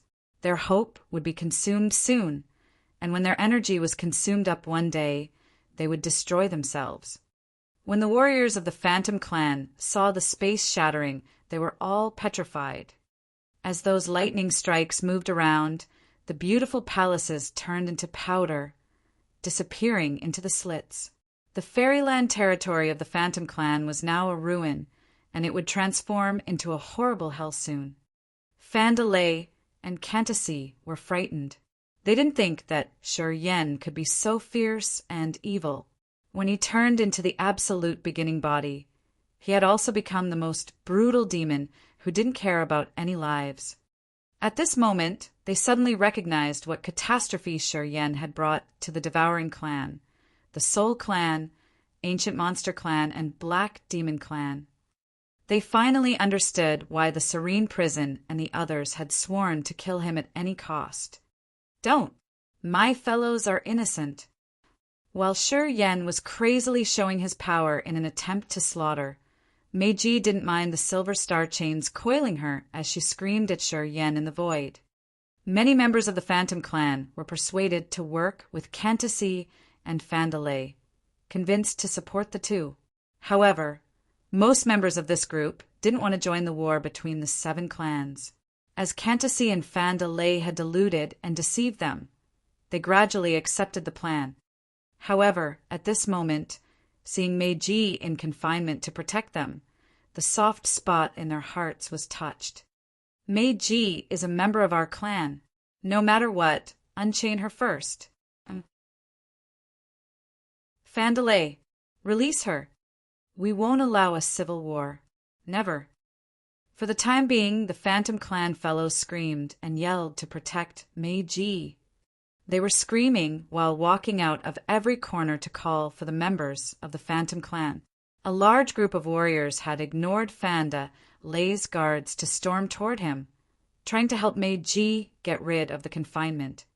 The sudden incident made Cantasy pale and Fanda Lei get startled. They recognized that they hadn't conquered the people's minds yet. In the Phantom Clan, they didn't have the supreme power, and they would never be able to convince their fellows. "Madame Meiji, I'm coming to save you." A young man of the Phantom Clan at the incipient God Realm had stormed forward, without fearing of Fanda Lei's defending halos. Swoosh, swoosh, swoosh. Hundreds of light beams shot toward the young man and pierced him into a beehive, his body exploding on the spot. "Don't come close. We will kill anyone," said a loyal subordinate of Fandalay as he ordered several hundred warriors to scream while protecting Fandalay well. "Duke, you killed a fella. You will be punished by the clan's rules. Kill him. Make him pay for his sin. Damn you, Duke. You killed my brother. I'm going to kill you." The members of the Phantom clan cried and moved toward Duke. As they urged their energies, the sky above their heads was filled with so many bright, incipient extents. Some looked dark like the evil abyss. Some were like the ranges of volcanoes, and even the endless desert, depending on their power Upanishads. Crack! Crack! A space lightning shot toward the barriers Fandalay's subordinates had cast. With that, many layers were cut through, while energy sparked everywhere. Their defense was broken. "Fandalay, watch Meiji." When Cantacy saw the strange situation, she decided fast, screaming and disappearing instantly. A massive, fearful tornado appeared at her spot. It was tens of thousands of meters tall, as if it could connect earth and heaven while twirling massively and frighteningly. Inside the tornado, Cantacy's voice arose. "Shiryen, do you think that you can swagger in our Phantom clan's territory? I'm going to show you the real power of the second sky of territory ancestor realm." The tornado that connected the ground and the sky roared brutally, twisting toward Shiryan's absolute beginning body.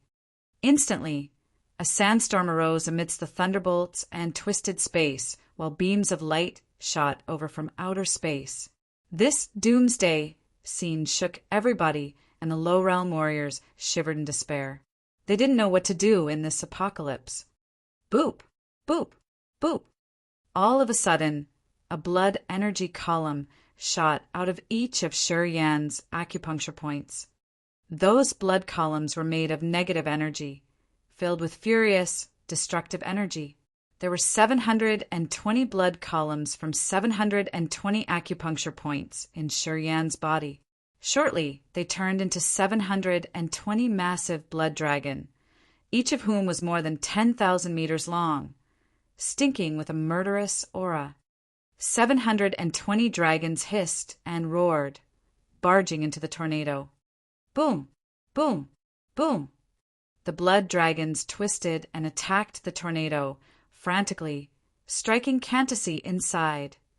Actually, the void couldn't endure this pressure. This furious battle would destroy Earth and heaven here. Unexpectedly, so many light dots in the sea of stars were occupied discreetly. Deep in the void, Shiryan's eyes were like two gory planets as maniacal emotions continued to rise in his pupils. Zhenru had disturbed him while he was at the most critical moment to refine the energy.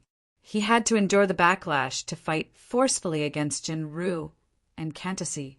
Moreover, Cantacy had provoked him badly, which had finally pushed him into bedevilment. At this moment, he was fighting against Cantacy while trying to control the turbulent energy in his body and soul altar. He needed to keep a sound mind. The soul altar and the acupuncture points had many negative emotions in them which were growing fast. They were like the dregs that wanted to seize the chance to wreak havoc in his soul and body.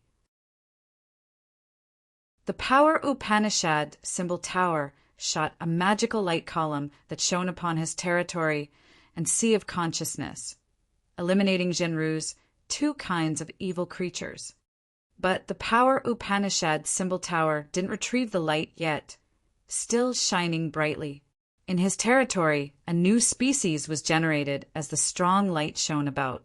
They were created with his soul seal and blood as the foundation, and the worms as the bodies. His territory now finally had creatures, a sign of another advancement in his realm.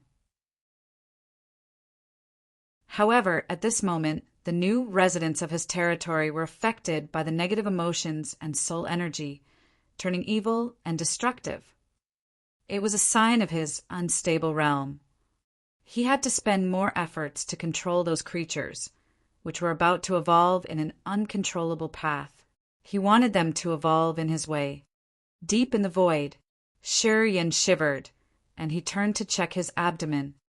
At this moment, he was standing in this world in his absolute beginning body, his size now even bigger than a majestic mountain on this planet. However, a small light that was stabbing into his lower abdomen like a sharp needle. It was Zhenru. He didn't expect that Zhenru would attack him at this moment. She had aimed at his lower abdomen where his god power ancient tree was situated. She wanted to destroy his source of energy. Good. Sure. Yan suddenly grinned, and his massive body shrank all of a sudden. While shrinking, a black hole flew out of his mouth that turned into a small dot before flashing and disappearing. A black dot quietly flashed like a black pawn right at his lower abdomen, shortly swallowing the little light dot. Swoosh! Swoosh! The fierce, swallowing power arose from that black, like the mouth of a demon with unlimited greed, seemingly wanting to swallow the entire world. Zhenru discolored. You do know the devouring power Upanishad, but if you want to swallow, I will let you eat your full. Several thousand secret treasures exploded, turning into thunder mines and lightning balls that exploded continually while aiming at Shi Yan's devouring black hole. Edgar taught me this. Rumble, rumble, rumble. Constant explosions arose from the black hole, which eventually shattered. Shi Yan felt a twinge in his soul, his face aghast.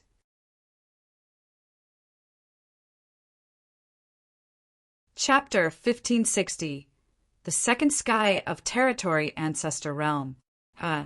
Chapter 1560. The Second Sky of Territory Ancestor Realm. _ You think I didn't prepare anything? Naive. Before I came here, I studied you with Edgar and Yuanzu, and I know your secrets. Except for the fact that we don't know where your soul comes from. We know about your power Upanishads, body level, and even that marvelous soul altar. Zhenru wore a cold face, urging the myriad-shaped tribe's innate supernatural ability. She had turned into a small light that, like a firefly, sticking on Shi Yan's lower abdomen. The devouring black hole was shattered by the explosion of so many minds and the resultant shock waves. Previously, it was filled with dregs of heaven and earth, but now it finally shattered under the fierce explosions. Zhenru seized the chance and stabbed at Shi Yan's god power ancient tree. A cold light appeared in the world of Shi Yan's god power ancient tree like a lightning strike across the world. In this center of power, the fountainhead of energy, Zhenru had created numerous lightning strikes, using a terrifying destructive power to attack the branches of the god power ancient tree. Crack! Crack! Crack! Crystal branches filled with pure energy were broken, and a large amount of energy gushed out, no longer under Shi Yan's control. Almost at the same time, Cantacy got the message from Zhenru's soul as well. She instantly grabbed the chance to expand her tornado. That tornado became a massive smoke column that reached the void. Shi Yan's soul was vaguely seen at the head of the blood dragons. It was the magical abilities of the soul control power Upanishad and the negative energy. However, at this moment, they were stirred into shattering by the 100 meters wide wind blades. The blood dragons didn't have more energy to supplement, so they collapsed slowly. Boom! The first blood dragon exploded, turning into a blood mist. Meanwhile, the tornado spun rapidly, refining it bit by bit. Inside the massive tornado, Cantacy was cheered up. Hundreds of smaller tornadoes hovered by her like the spinning bird nests. Controlled by profound technique, they continued to attack the blood dragons. Slowly, the blood dragons were killed, turning into blood mist and vanishing. The negative emotions those dragons had carried also dispersed. Cantacy's eyes sparkled. Her lips curled coldly, her ample bosom shivering as she stood up. Countless tornadoes beside her body screamed. She was like a goddess of wind who brought harsh gusts to this world to destroy Shi Yan. Just as Shi Yan's god power ancient tree was damaged by Jinru. Cantacy's threat had come soon after. He had to face the enemies inside and outside, and his situation was really perilous. From a distance, Meiji saw a world-tearing tornado emerge as Shurian's savage body shrank. Her charming face turned resolute and cruel. "Fandalay, I'll risk my life with you. If you want to die with me, just try to stop me. I do want to see if you have such powers." Sizzle, sizzle. A cold white mist emitted from Meiji's graceful body as she turned into a beautiful icy woman amidst the ice. Her entire body was now a beautiful ice crystal. She looked like an exquisite ice sculpture God had created in the bitter winter, which was arrogant, ruthless, and cold. Nobody dared to look at her. At that moment, Fandalay's starseal was broken instantly while a magical absolute beginning original symbol arose above Meiji's head. It released a terrifying coldness that froze the entire world. With her as the center, the surroundings were frozen at a speed naked eyes could observe. Crack, crack, crack. The roof of the palace suddenly grew crystal columns, and the entire palace slowly became a massive, majestic ice palace. Even the tiles on the ground were frozen. Beautiful snowflakes fell from the void, each of them carrying Meiji's resolution. Heaven and earth were frozen, making this world a snowy, frosty white world. Meiji was truly the goddess of ice. As Fandalay paled in fright, she said coldly, "I used to consider you my senior, but from now on, you and I are arch enemies. Because of your own desire, you betrayed your own kind. You're the Phantom Clan's traitor. On behalf of Granny, I announce that you are exiled from the Phantom Clan." Hearing her, Fandalay turned ashen, his lips shivering. However, Meiji didn't know if it was because he was enraged or chilled. Madame Meiji, you got rid of him." The Phantom Clan fellows screamed and cheered. However, they also yelled and booed at Fandalay angrily. Crack, crack, crack. Meiji used her ice body, soaring up into the sky and heading toward Cantacy. Her ice sculpture-like body looked beautiful but gloomy in the void. Wherever she passed, space cracks were closed because of freezing up. Fandalay checked and found that the icy energy from Meiji was utterly terrifying. Even if he risked his life with her, he couldn't endure it. The attack would be strikingly unimaginable. Meiji was truly risking her life. For Shurian, Meiji had unexpectedly risked her life. She didn't care about death, using all of her power. Her resolute action was like an icy arrow thrusting into Fandalay's chest, who felt more agitated than being attacked physically. Seeing Meiji glide past him to reach Cantacy, he gritted his teeth as he poured his anger on Cantacy. He thought that if Cantacy hadn't forced him, the relationship between him and Meiji wouldn't have turned worse. He also hated Cantacy for trying to make Shurian throw his anger on him, who ended up attacking him so savagely. Die. All of you should die. Clenching his jaw, Fandalay looked frightfully sinister. He shouted at Cantacy and Meiji as if he hated that he couldn't kill them both. Meiji, are you crazy? Cantacy was on her way to kill Shurian when she recognized that her surroundings were now a world of snow. She saw Meiji turn into an ice statue, burning her vitality to urge all of her power. The cold energy had frozen the entire place, including the space cracks. This power made Cantacy discolor in fear.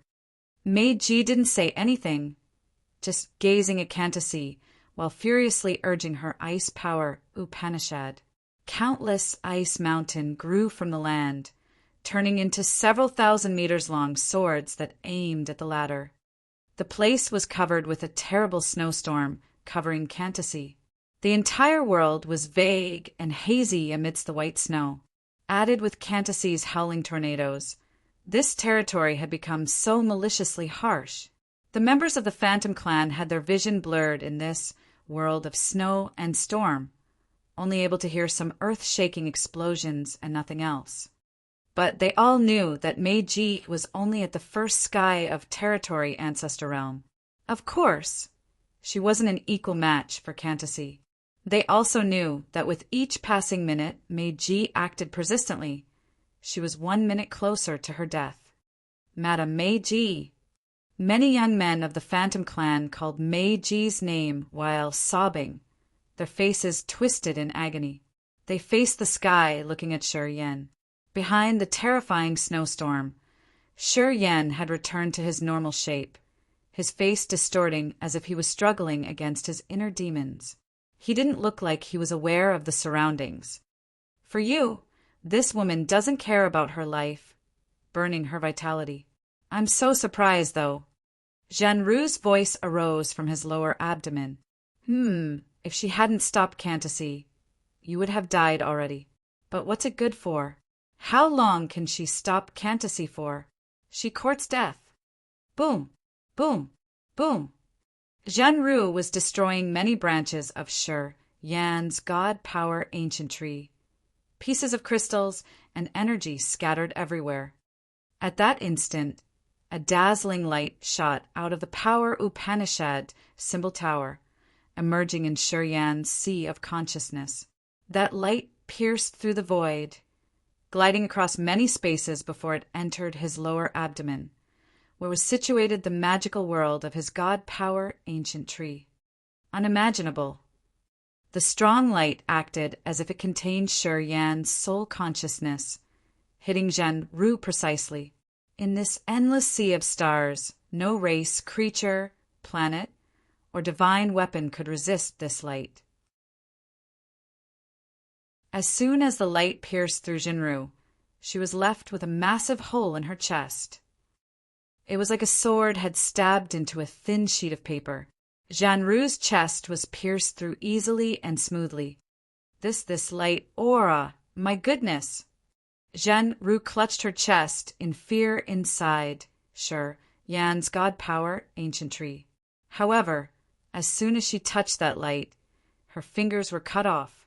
She screeched in agony, trying to back off to get rid of that light.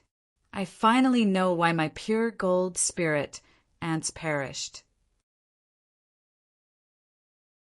Trying her best to urge the Power Upanishads and ignore the hole in her chest, she slowly faded away like a faint cloud in the sunshine, vanishing completely. Pure, refined energy gushed from Shi Yan's acupuncture points like 720 streams, connecting with the God Power Ancient. The torrential, unceasing energy soon healed the damaged God Power Ancient tree. Shortly, the broken branches were regrowing fast. Receiving the immense God Power, the God Power Ancient tree recovered and started growing magically. The growing God Power Ancient tree was the most significant appearance of another breakthrough. At the first sky of Territory Ancestor Realm, Shi Yan had broken the most challenging bottleneck. Boom! Shi Yan's soul altar was shaking while his sea of consciousness twirled fiercely. Amidst the lightning strikes, his soul consciousness began to condense. The soul pond in the sea of consciousness was boiling strangely as the black hole in the territory was dripping original soul energy, fluid into the pond. The original soul energy fluid was refined after a hard process. As his realm was improved, his refining speed was accelerated 10 times. Shortly, the energy he had swallowed recently was refined thoroughly into the purest energy in his God Power Ancient tree, sea of consciousness in the soul pond.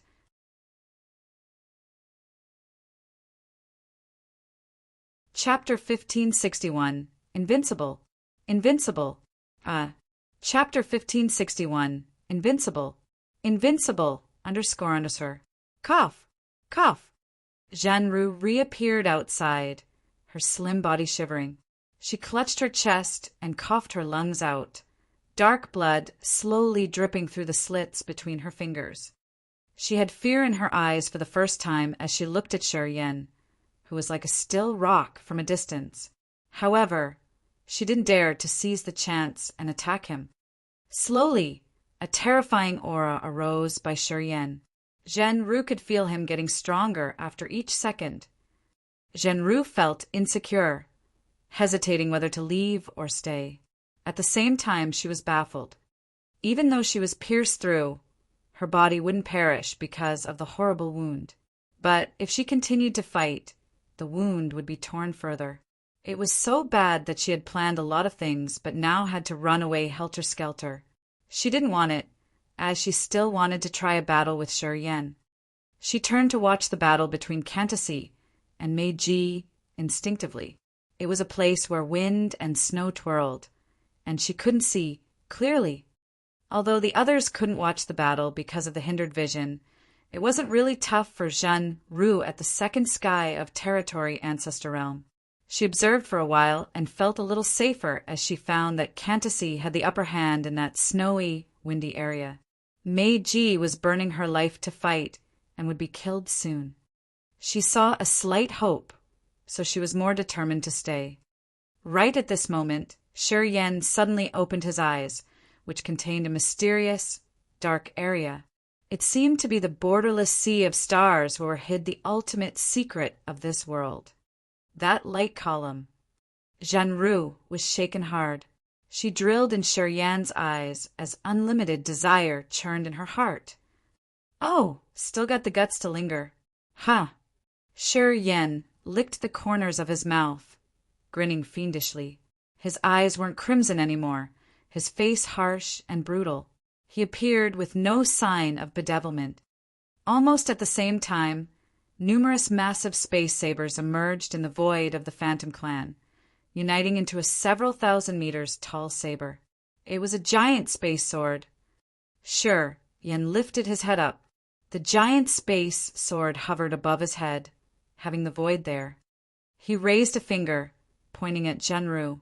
As a result, the space broadsword hacked on Zhenru, the terrifying space energy, splitting the space here. Inside that massive space slit was the cold and desolate aura that chilled and frightened people to their souls. Territory Ancestor. Second sky of Territory Ancestor. He has broken through.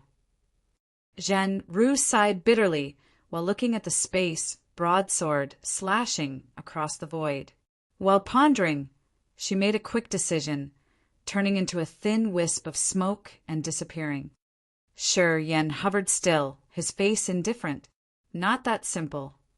The giant space sword was utterly sharp as it tore the space, flying after Zhenru.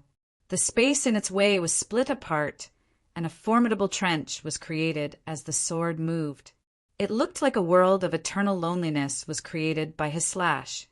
Sure, Yen didn't mind the space sword much as he had left a soul seal on it. It could kill the enemy on its own. He opened his eyes, gazing at the turbulent area of wind and snow where Cantacy and Meiji were fighting. Hurry! Save Madame Meiji. She's in danger. Don't just stand and stare. Seeing Yen awaken, the Phantom Clan fellows screamed crazily, asking him to help Meiji. He checked and found that Fandalay had disappeared unbeknownst to everyone. He didn't know that after Zhenru got her chest punctured and reappeared outside, Fandalay sensed the dangerous situation and didn't hesitate to leave with his subordinates. Even Zhenru at the second sky of Territory Ancestor Realm, one of the strongest experts in this world, was wounded badly. Moreover, as Fandalay had tasted Yan's evil deeds, how could he dare to linger? Go, find and kill Fandalay. Yan let out a low-pitched shout as he touched his glabella, causing a meteor to fly out, gliding far away. It was the Skyfall Star River. After Yan had created the space broadsword to chase after Zhenru and used the Skyfall Star River to deal with Fandalay, he headed to the area where Cantacy and Meiji were fighting with an icy expression. The Phantom Clan fellows proactively made way for him. They were worried and wished that he could move faster. Crack, crack, crack.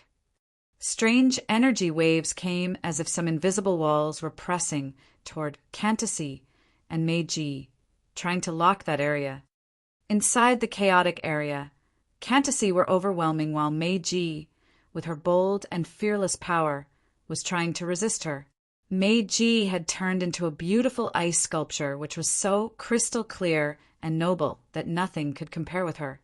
She had used her vitality to trigger her potential, using countless ice columns, arrows, and sabers to attack Cantacy in that world of snowstorm. It wasn't that Cantacy didn't want to leave. She couldn't leave because of Meiji's entanglement. She didn't want to pay with a wounded body to escape with a secret technique.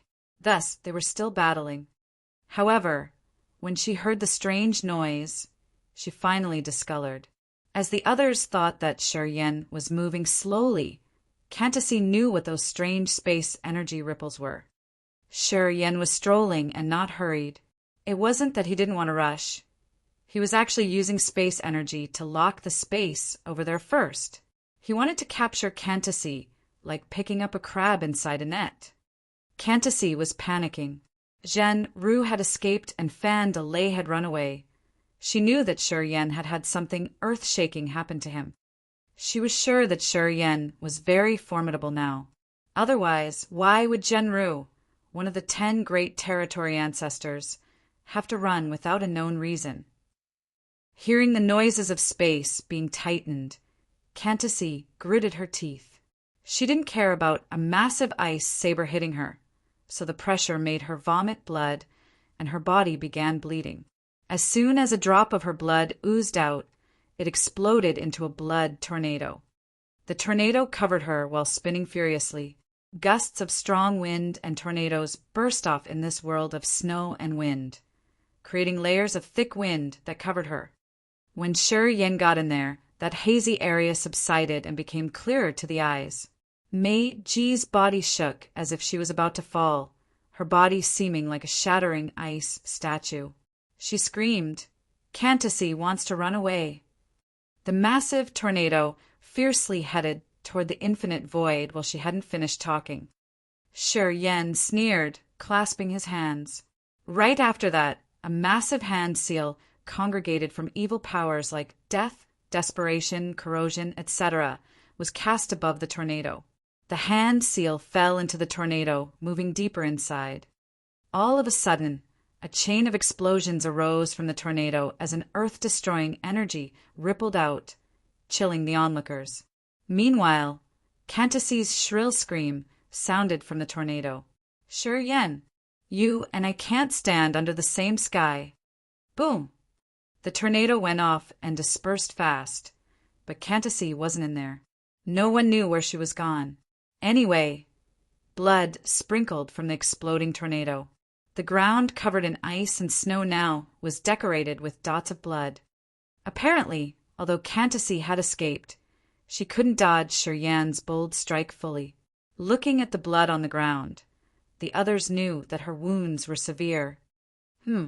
If Meiji didn't need vitality supplementation, I would hunt you down even if you ran to the other end of this universe.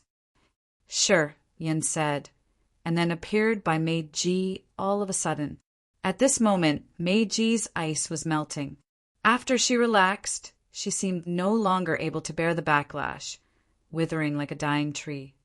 It was the sign of wasting too much vitality. Madame Meiji, please stay with us. The warriors of the Phantom Clan hurried to her. A senile woman fumbled with some aromatic pellets, trying to worm through the crowd to give them to Meiji. Move! Shiryen shouted, his face cold. An invisible energy gushed from his body, and the incoming members of the Phantom Clan were blown backward as if someone had grabbed them by the nape of their necks and hurled them away. What did you do? I want to save Meiji. Why did you hinder me? The old woman was enraged. She rolled her sleeves up as she was about to attack Shiryen. You can't help her, Shiryen frowned. Do you think you can? I manage the pellets of the Phantom Clan. The most precious pellets and medicines are in my hands. If I can't save her, who can? The old woman panted furiously. Aunt Fong, don't be hot-tempered. Just let him do it. Mei Ji's ice melted completely, revealing her ashen face as she tried to comfort the old woman. The woman hesitated. However, at this moment, Shi Yan's left hand was placed on his chest, and an immense vitality was sucked out of his body in the form of an ivory stream of mist. A white ball filled with vitality was congregated, arousing the members of the Phantom clan around. As long as they sniffed the fragrance from the life ball, they felt vigorous, as if their bodies were quenched one more time. The entire crowd of the Phantom clan was excited with bright eyes. The old woman quivered while mumbling, "The most magical life energy. It's the best way to heal anyway." She didn't hinder Shi Yan anymore and frowned while shouting at the others, "Get lost. Do not inhale the vitality from that life ball. It's the energy to save a life. Y'all, roll away." As she was screaming, the greedy fellows who were inhaling the vitality awakened. They then clumsily moved away, not even daring to breathe. "Absorb it and get well soon," Shi Yan said softly as the crystal life ball landed on Mei Ji's round bosom, entering her heart. Mei Ji's drained vitality was refilled rapidly. Her skin glowed in good health, her ashen face regaining its color.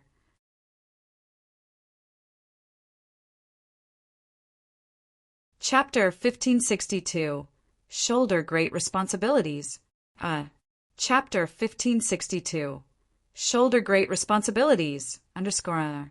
A thin, blue mist was moving fast across the icy, dark space, with Zhenru's body shrunk within. She placed a hand on her chest, holding a chestnut-like pellet. The gold pellet had attached to the veins on her wounds, the aroma moving from the pellet to her blood. Her wound had stopped bleeding by now, and with the energy from the pellet, she slowly regained color on her face. Filled with fear, she was running at her max speed while curing herself. At the same time, she repeatedly turned her head to check. And every time she did that, her face turned more solemn, her insecurity swelling. A massive sword made of space energy was flying after her, powerful enough to tear the void and leave many space trenches. The cold and desolate aura accumulated after billions of years came out of the space cracks as wanting to bring this world to eternal death. Zhenru could see Shi Yan's soul seal at the tip of the sword. It meant that Shi Yan had spent a wisp of his soul and spirit on this sword to use it to hunt her down. Spinning asteroids suddenly appeared in Zhenru's vision. She exhaled in relief, hastily getting inside that area. The asteroids were as massive as a mountain, an island, or even a whole nation. They kept a specific distance between each other. Those asteroids had many colors, including crimson, blue, and many others. They were moving under the effect of some magnetic fields. As soon as Zhenru got into the asteroid field, she slowed down. She knew that this field of asteroids was created by the sole magnetic field of a territory ancestor after he was gone for many years. The twisted magnetic field here had attracted many asteroids with strange energies, able to make low-realm warriors lose their tracks in this maze. She knew this place. As soon as she came to the Phantom clan, she had already studied the surroundings. This area was her last vein to escape as she had arranged something here. Swoosh! Zhenru had turned into a thin mist, moving between the madly spinning asteroids. A hundreds of miles wide, lemon-yellow asteroid was prominent in this place. This asteroid had many rock columns installed in accordance with the formation of 8 diagrams. From a distance, the asteroid glowed with a gold light due to the fierce surging energy. Zhenru landed on a rock column on the yellow asteroid, which suddenly shook hard. The gold halo surged and stimulated the other rock columns to emit the sky-reaching gold halos, together creating a sea of gold light. The members of the Myriad Shape tribe appeared from those rock columns. There were hundreds of them, and they were all at the high realms. As soon as they arrived, they cheered, "Welcome back, Matriarch!" Gather our forces. Open the formation to teleport quickly, Zhen Ru ordered resolutely, asking her fellows to prepare quickly. Several hundred warriors of the myriad shape tribe urged their energies, pouring them into the rock columns. Shortly, the earth-shaking energy in the rock columns gathered, shaking the asteroid while the smaller ones around them exploded loudly. Layers of golden light expanded on the surface of the yellow asteroid, covering it completely.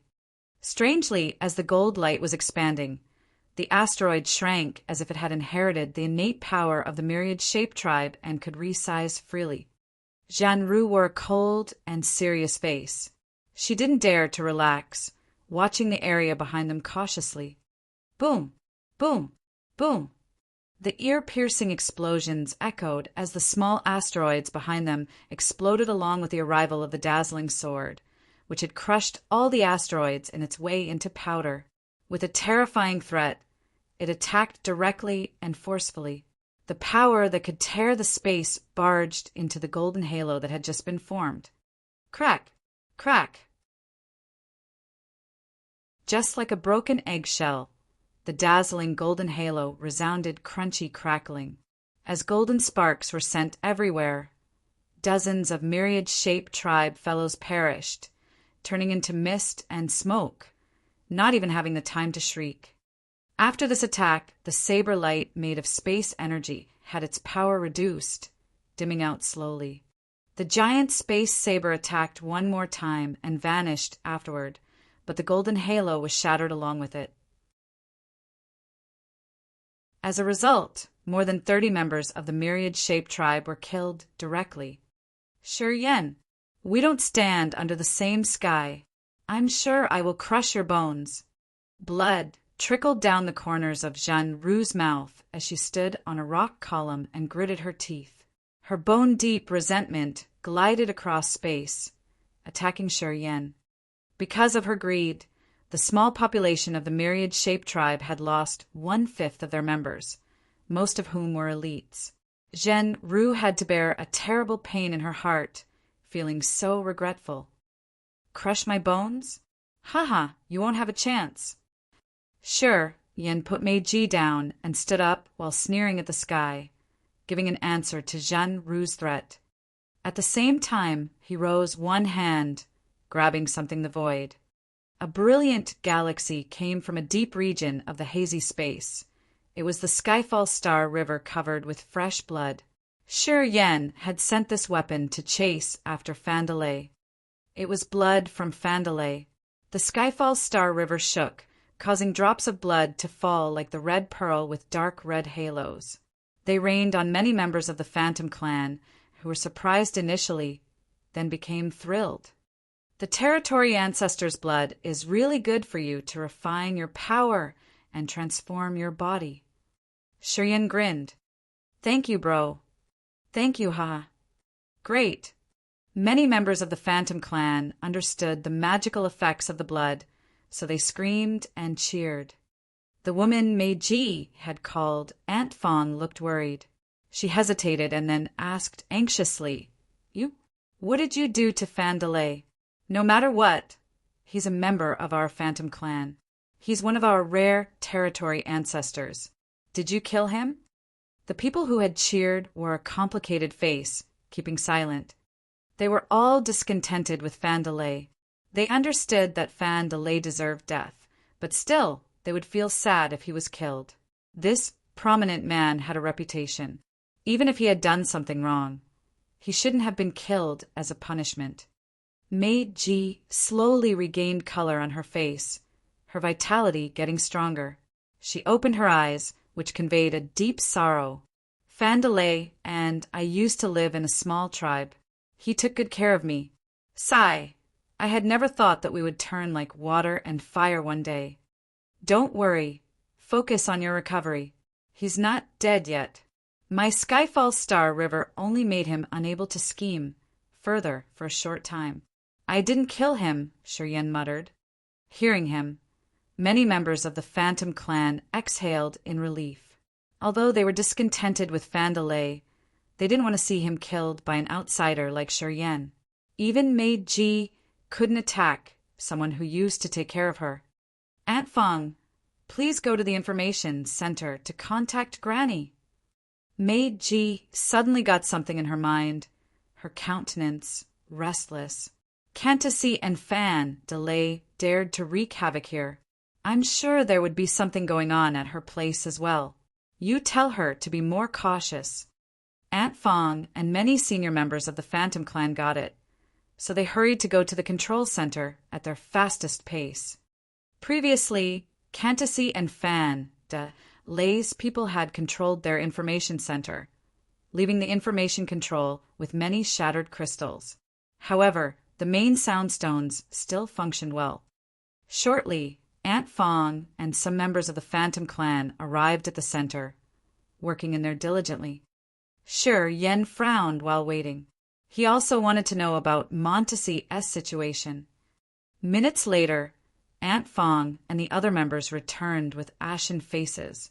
Couldn't contact them. They had left with a dozen battleships, each of them equipped with a unique soundstone. None of them work now. Hearing this, the members of the Phantom Clan turned worried. Apparently, Montese and her subordinates were in big trouble. Otherwise, they could have contacted at least one of the battleships. It meant that all of them were destroyed. We must help Madame Montese. We must know what had happened. Let's find them. The Phantom Clan fellows made up their minds quickly, screaming and yelling. Even though Maid Ji hadn't recovered yet, she forced herself to stop her progress, talking. I'm sure their location was disclosed. That's how the others could ambush her. As she couldn't contact us, her situation isn't good indeed. Taking a deep breath, Maid Ji put on a desperate face. Serene Prison and the others are the attackers. They have joined hands. She had understood it right away. Maid Ji's ancestral land was shaken hard, and she herself was wounded. Cantacy and Fan Delay had betrayed them, leaving with a fraction of their warriors. They didn't have a leader now. If Montese were in danger, it would be a serious strike to the Phantom Clan, which would make them collapse utterly. All of this happened were because of you. I think you should give us justice. Aunt Fong pulled a serious face, her eyes glaring into Shurian's. My clan is at the critical moment between life and death. To protect you, we've had to pay a drastic price. You should fight for us, right? All the members of the Phantom Clan gazed at Shurian, their longing eyes and begging faces unconcealed. They were baffled when they saw Shurian's power today. He had defeated Jinru, one of the 10 great territory ancestors, and also shooed away Fan Delay and Cantacy. His power was actually at the top of the sea domain of nihility. Moreover, it was rumored that Shurian had a good relationship with the Whitebone clan, and he even had a secret agreement with the mysterious Sky Clan. If he helped them, the Phantom Clan could revive and thrive again. You have to help us. Meiji stooped and begged. It is indeed my responsibility. Sure, Yen pressed each word as the others were waiting for his answer with great expectations, and Meiji was begging him.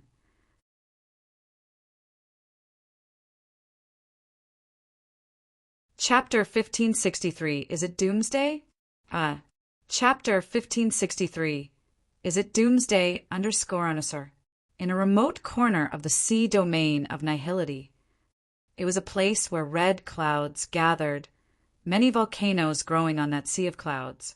It looked bright from a far distance due to the sparks and fire because each volcano here was actually a furnace.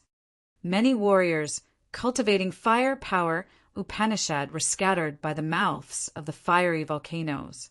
They inhaled and exhaled smoke and fire to quench their bodies or weapons. They all had skin like the burning red rocks, their hair red and bodies average. They were the typical members of the heavenly craftsman clan. This place was called the Volcano Cloud Sea, a unique area in the sea domain of nihility. Most of the blacksmiths of the Heavenly Craftsman clan would stay in this area to cultivate and forge weapons, as this volcano area was the natural furnace that could melt even the hardest metals, allowing them to make them exquisite weapons. At the beginning, members of the Heavenly Craftsman clan had considered this area was their only workshop. However, as they got stronger and grew further, they found more suitable areas in foreign territories in the sea domain. Gradually, many experts of the Heavenly Craftsman clan had scattered. No matter what, the volcano cloud sea was still one of the biggest workshops of the Heavenly Craftsman clan until today. This workshop wasn't far from the Whitebone clan and the Phantom clan. The leaders of the Heavenly Craftsman clan here also wanted to establish good relationships with the Phantom clan and the Whitebone clan. They had lived and cultivated in peace and harmony with the other two clans for so many years. Tom was a warrior at the third sky of a mortal realm, also an excellent blacksmith of the Heavenly Craftsman clan. He was in charge of this workshop, teaching the members of his clan how to forge and protect this place. At this moment, Tom was sitting on a red iron crystal platform above the mouth of a several thousand meters tall volcano, his entire body burning vibrantly. Between his hands, a beautiful ice blue hammer was spinning inside smoke and fire. The scorching flames flew up from the volcano underneath and twirled around Tom's body like snakes, which increased his fire power. Slowly, many tiny patterns appeared on the hammer. Although the little patterns were still changing and their final forms hadn't confirmed yet, the hammer was emitting a strange coldness in the fiery flame. It was so strange indeed. Around 100 young members of the Heavenly Craftsman clan were watching their grandmaster's techniques. They concentrated so hard that they didn't dare to breathe loudly. Oh, look at the sky. All of a sudden, a member of the Heavenly Craftsman clan screamed as he couldn't help it. His area was only filled with the boop-boop sounds of the burning flame. Thus his scream was ear-piercing. The hammer in Tom's hands shivered as if it was affected. He was angry and wanted to scold the young man who had just screamed.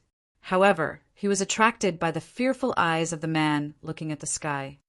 Tom lifted his head, looking at the sky. His face changed, and he also shouted, "Madame Montessy!"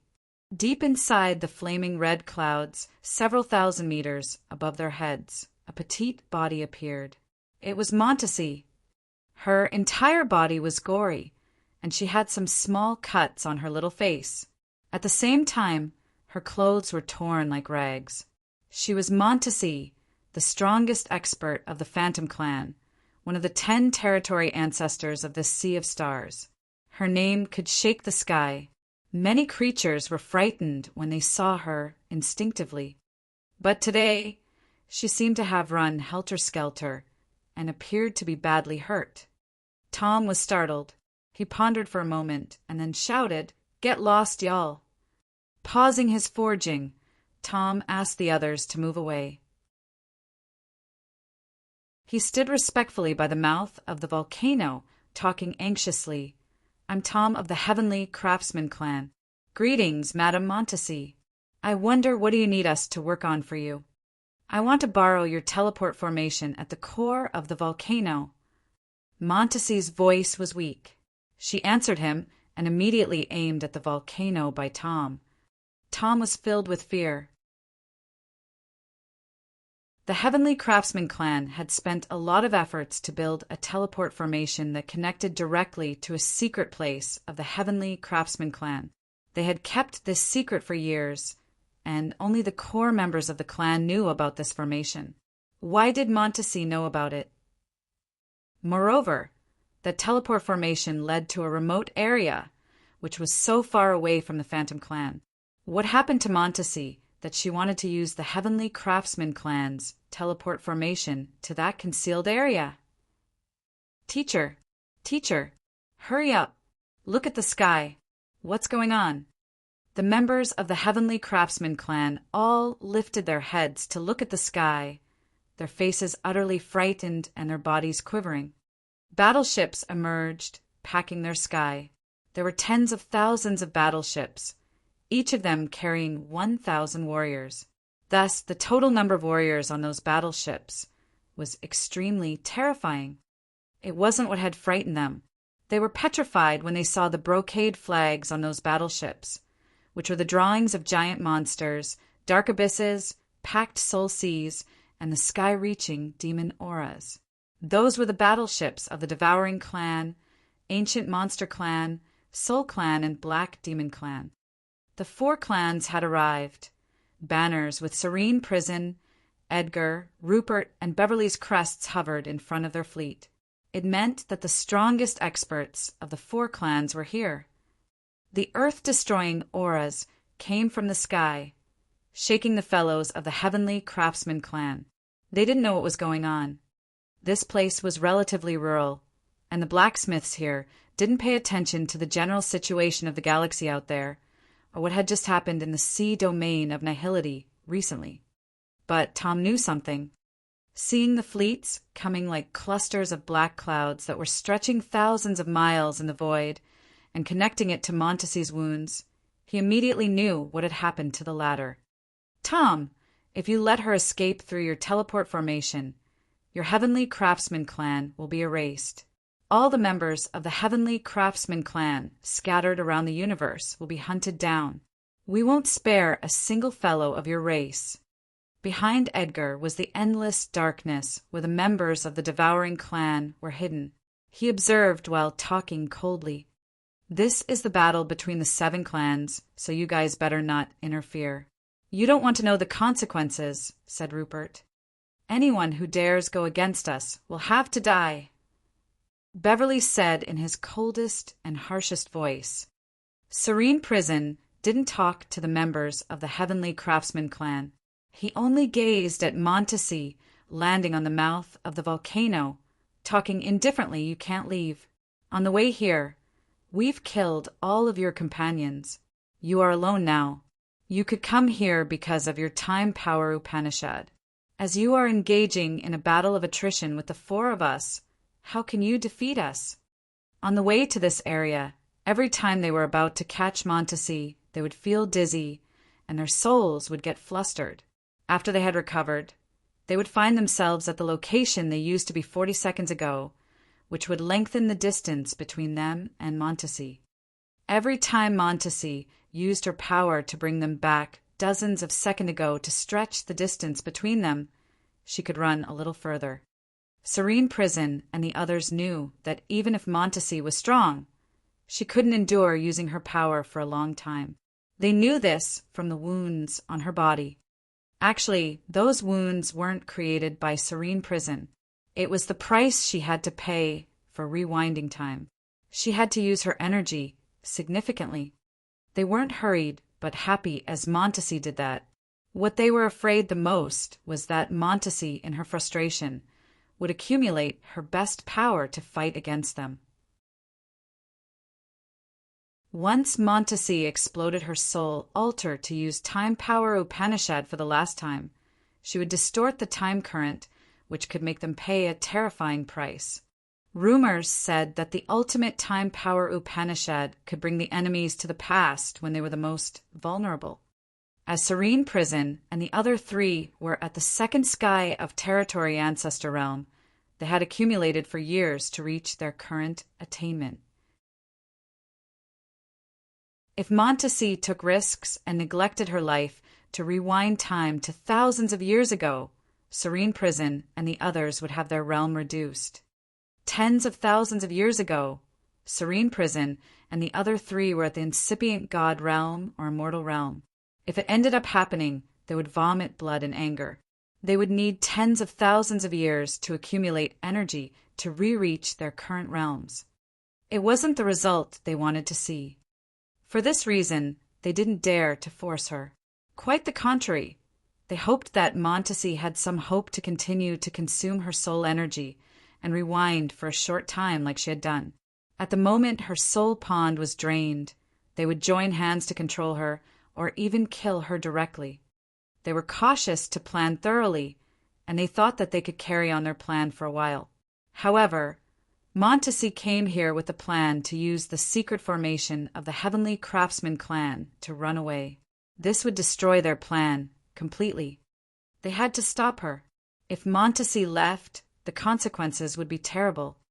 If Montesi leaves, your Heavenly Craftsman clan will be obliterated, Beverly coldly reminded them from the sky. All the members of the Heavenly Craftsman clan here were screaming and screeching in fright. They had stated clearly that they wanted to obliterate the entire Heavenly Craftsman clan, and not just the members of this clan in this volcano cloud sea. If Montesi left, their entire race would be burned. They couldn't afford this price. The strongest experts of the Soul Clan, Devouring Clan, Black Demon Clan, and Ancient Monster Clan, the 4 territory ancestors, had said that. They did have the power to erase the entire Heavenly Craftsman clan. After Tom was bewildered for a while, he found that Montesi had entered the volcano. As his fellows were screaming frantically, he didn't have another option. No. The fire blended with his blood, flew in the air, and then sprinkled on the volcano. Boom! Boom! Boom! The teleport formation inside the volcano was triggered and created a connection with his soul. Madame Montesi, I can't let you go. My Heavenly Craftsman clan can't be obliterated because of me. I'm sorry. Tom screamed and forcefully pulled one of his arms off. Crack! Crack! The teleport formation inside the extinct volcano was refined with his blood, so it had a magical connection with his body. After he had torn off one of his arms, the teleport formation inside the mountain exploded partially. At this moment, a teleport formation hovering above a lava pond had a corner of its exploded. Montesi had come to this place already, but before she could step on the teleport formation, it had broken. Moreover, the broken part was so big that she couldn't fix it. She pulled a sad face, her eyes desperate as she mumbled to herself, "Is it true that God wants to destroy me here?" If Tom had cut only 5 of his fingers, this teleport formation wouldn't have been shattered that much, and she could have fixed it with her power. But to save his race, Tom had dismembered one of his arms, which had broken 1/4 of the teleport inside the mountain. She couldn't reverse it. Is it my fate? Montesi lifted her head to look through the mouth of the volcano. Through the thick red flame, she saw countless battleships and the 4 of Serene Prisons group, but couldn't find any hope.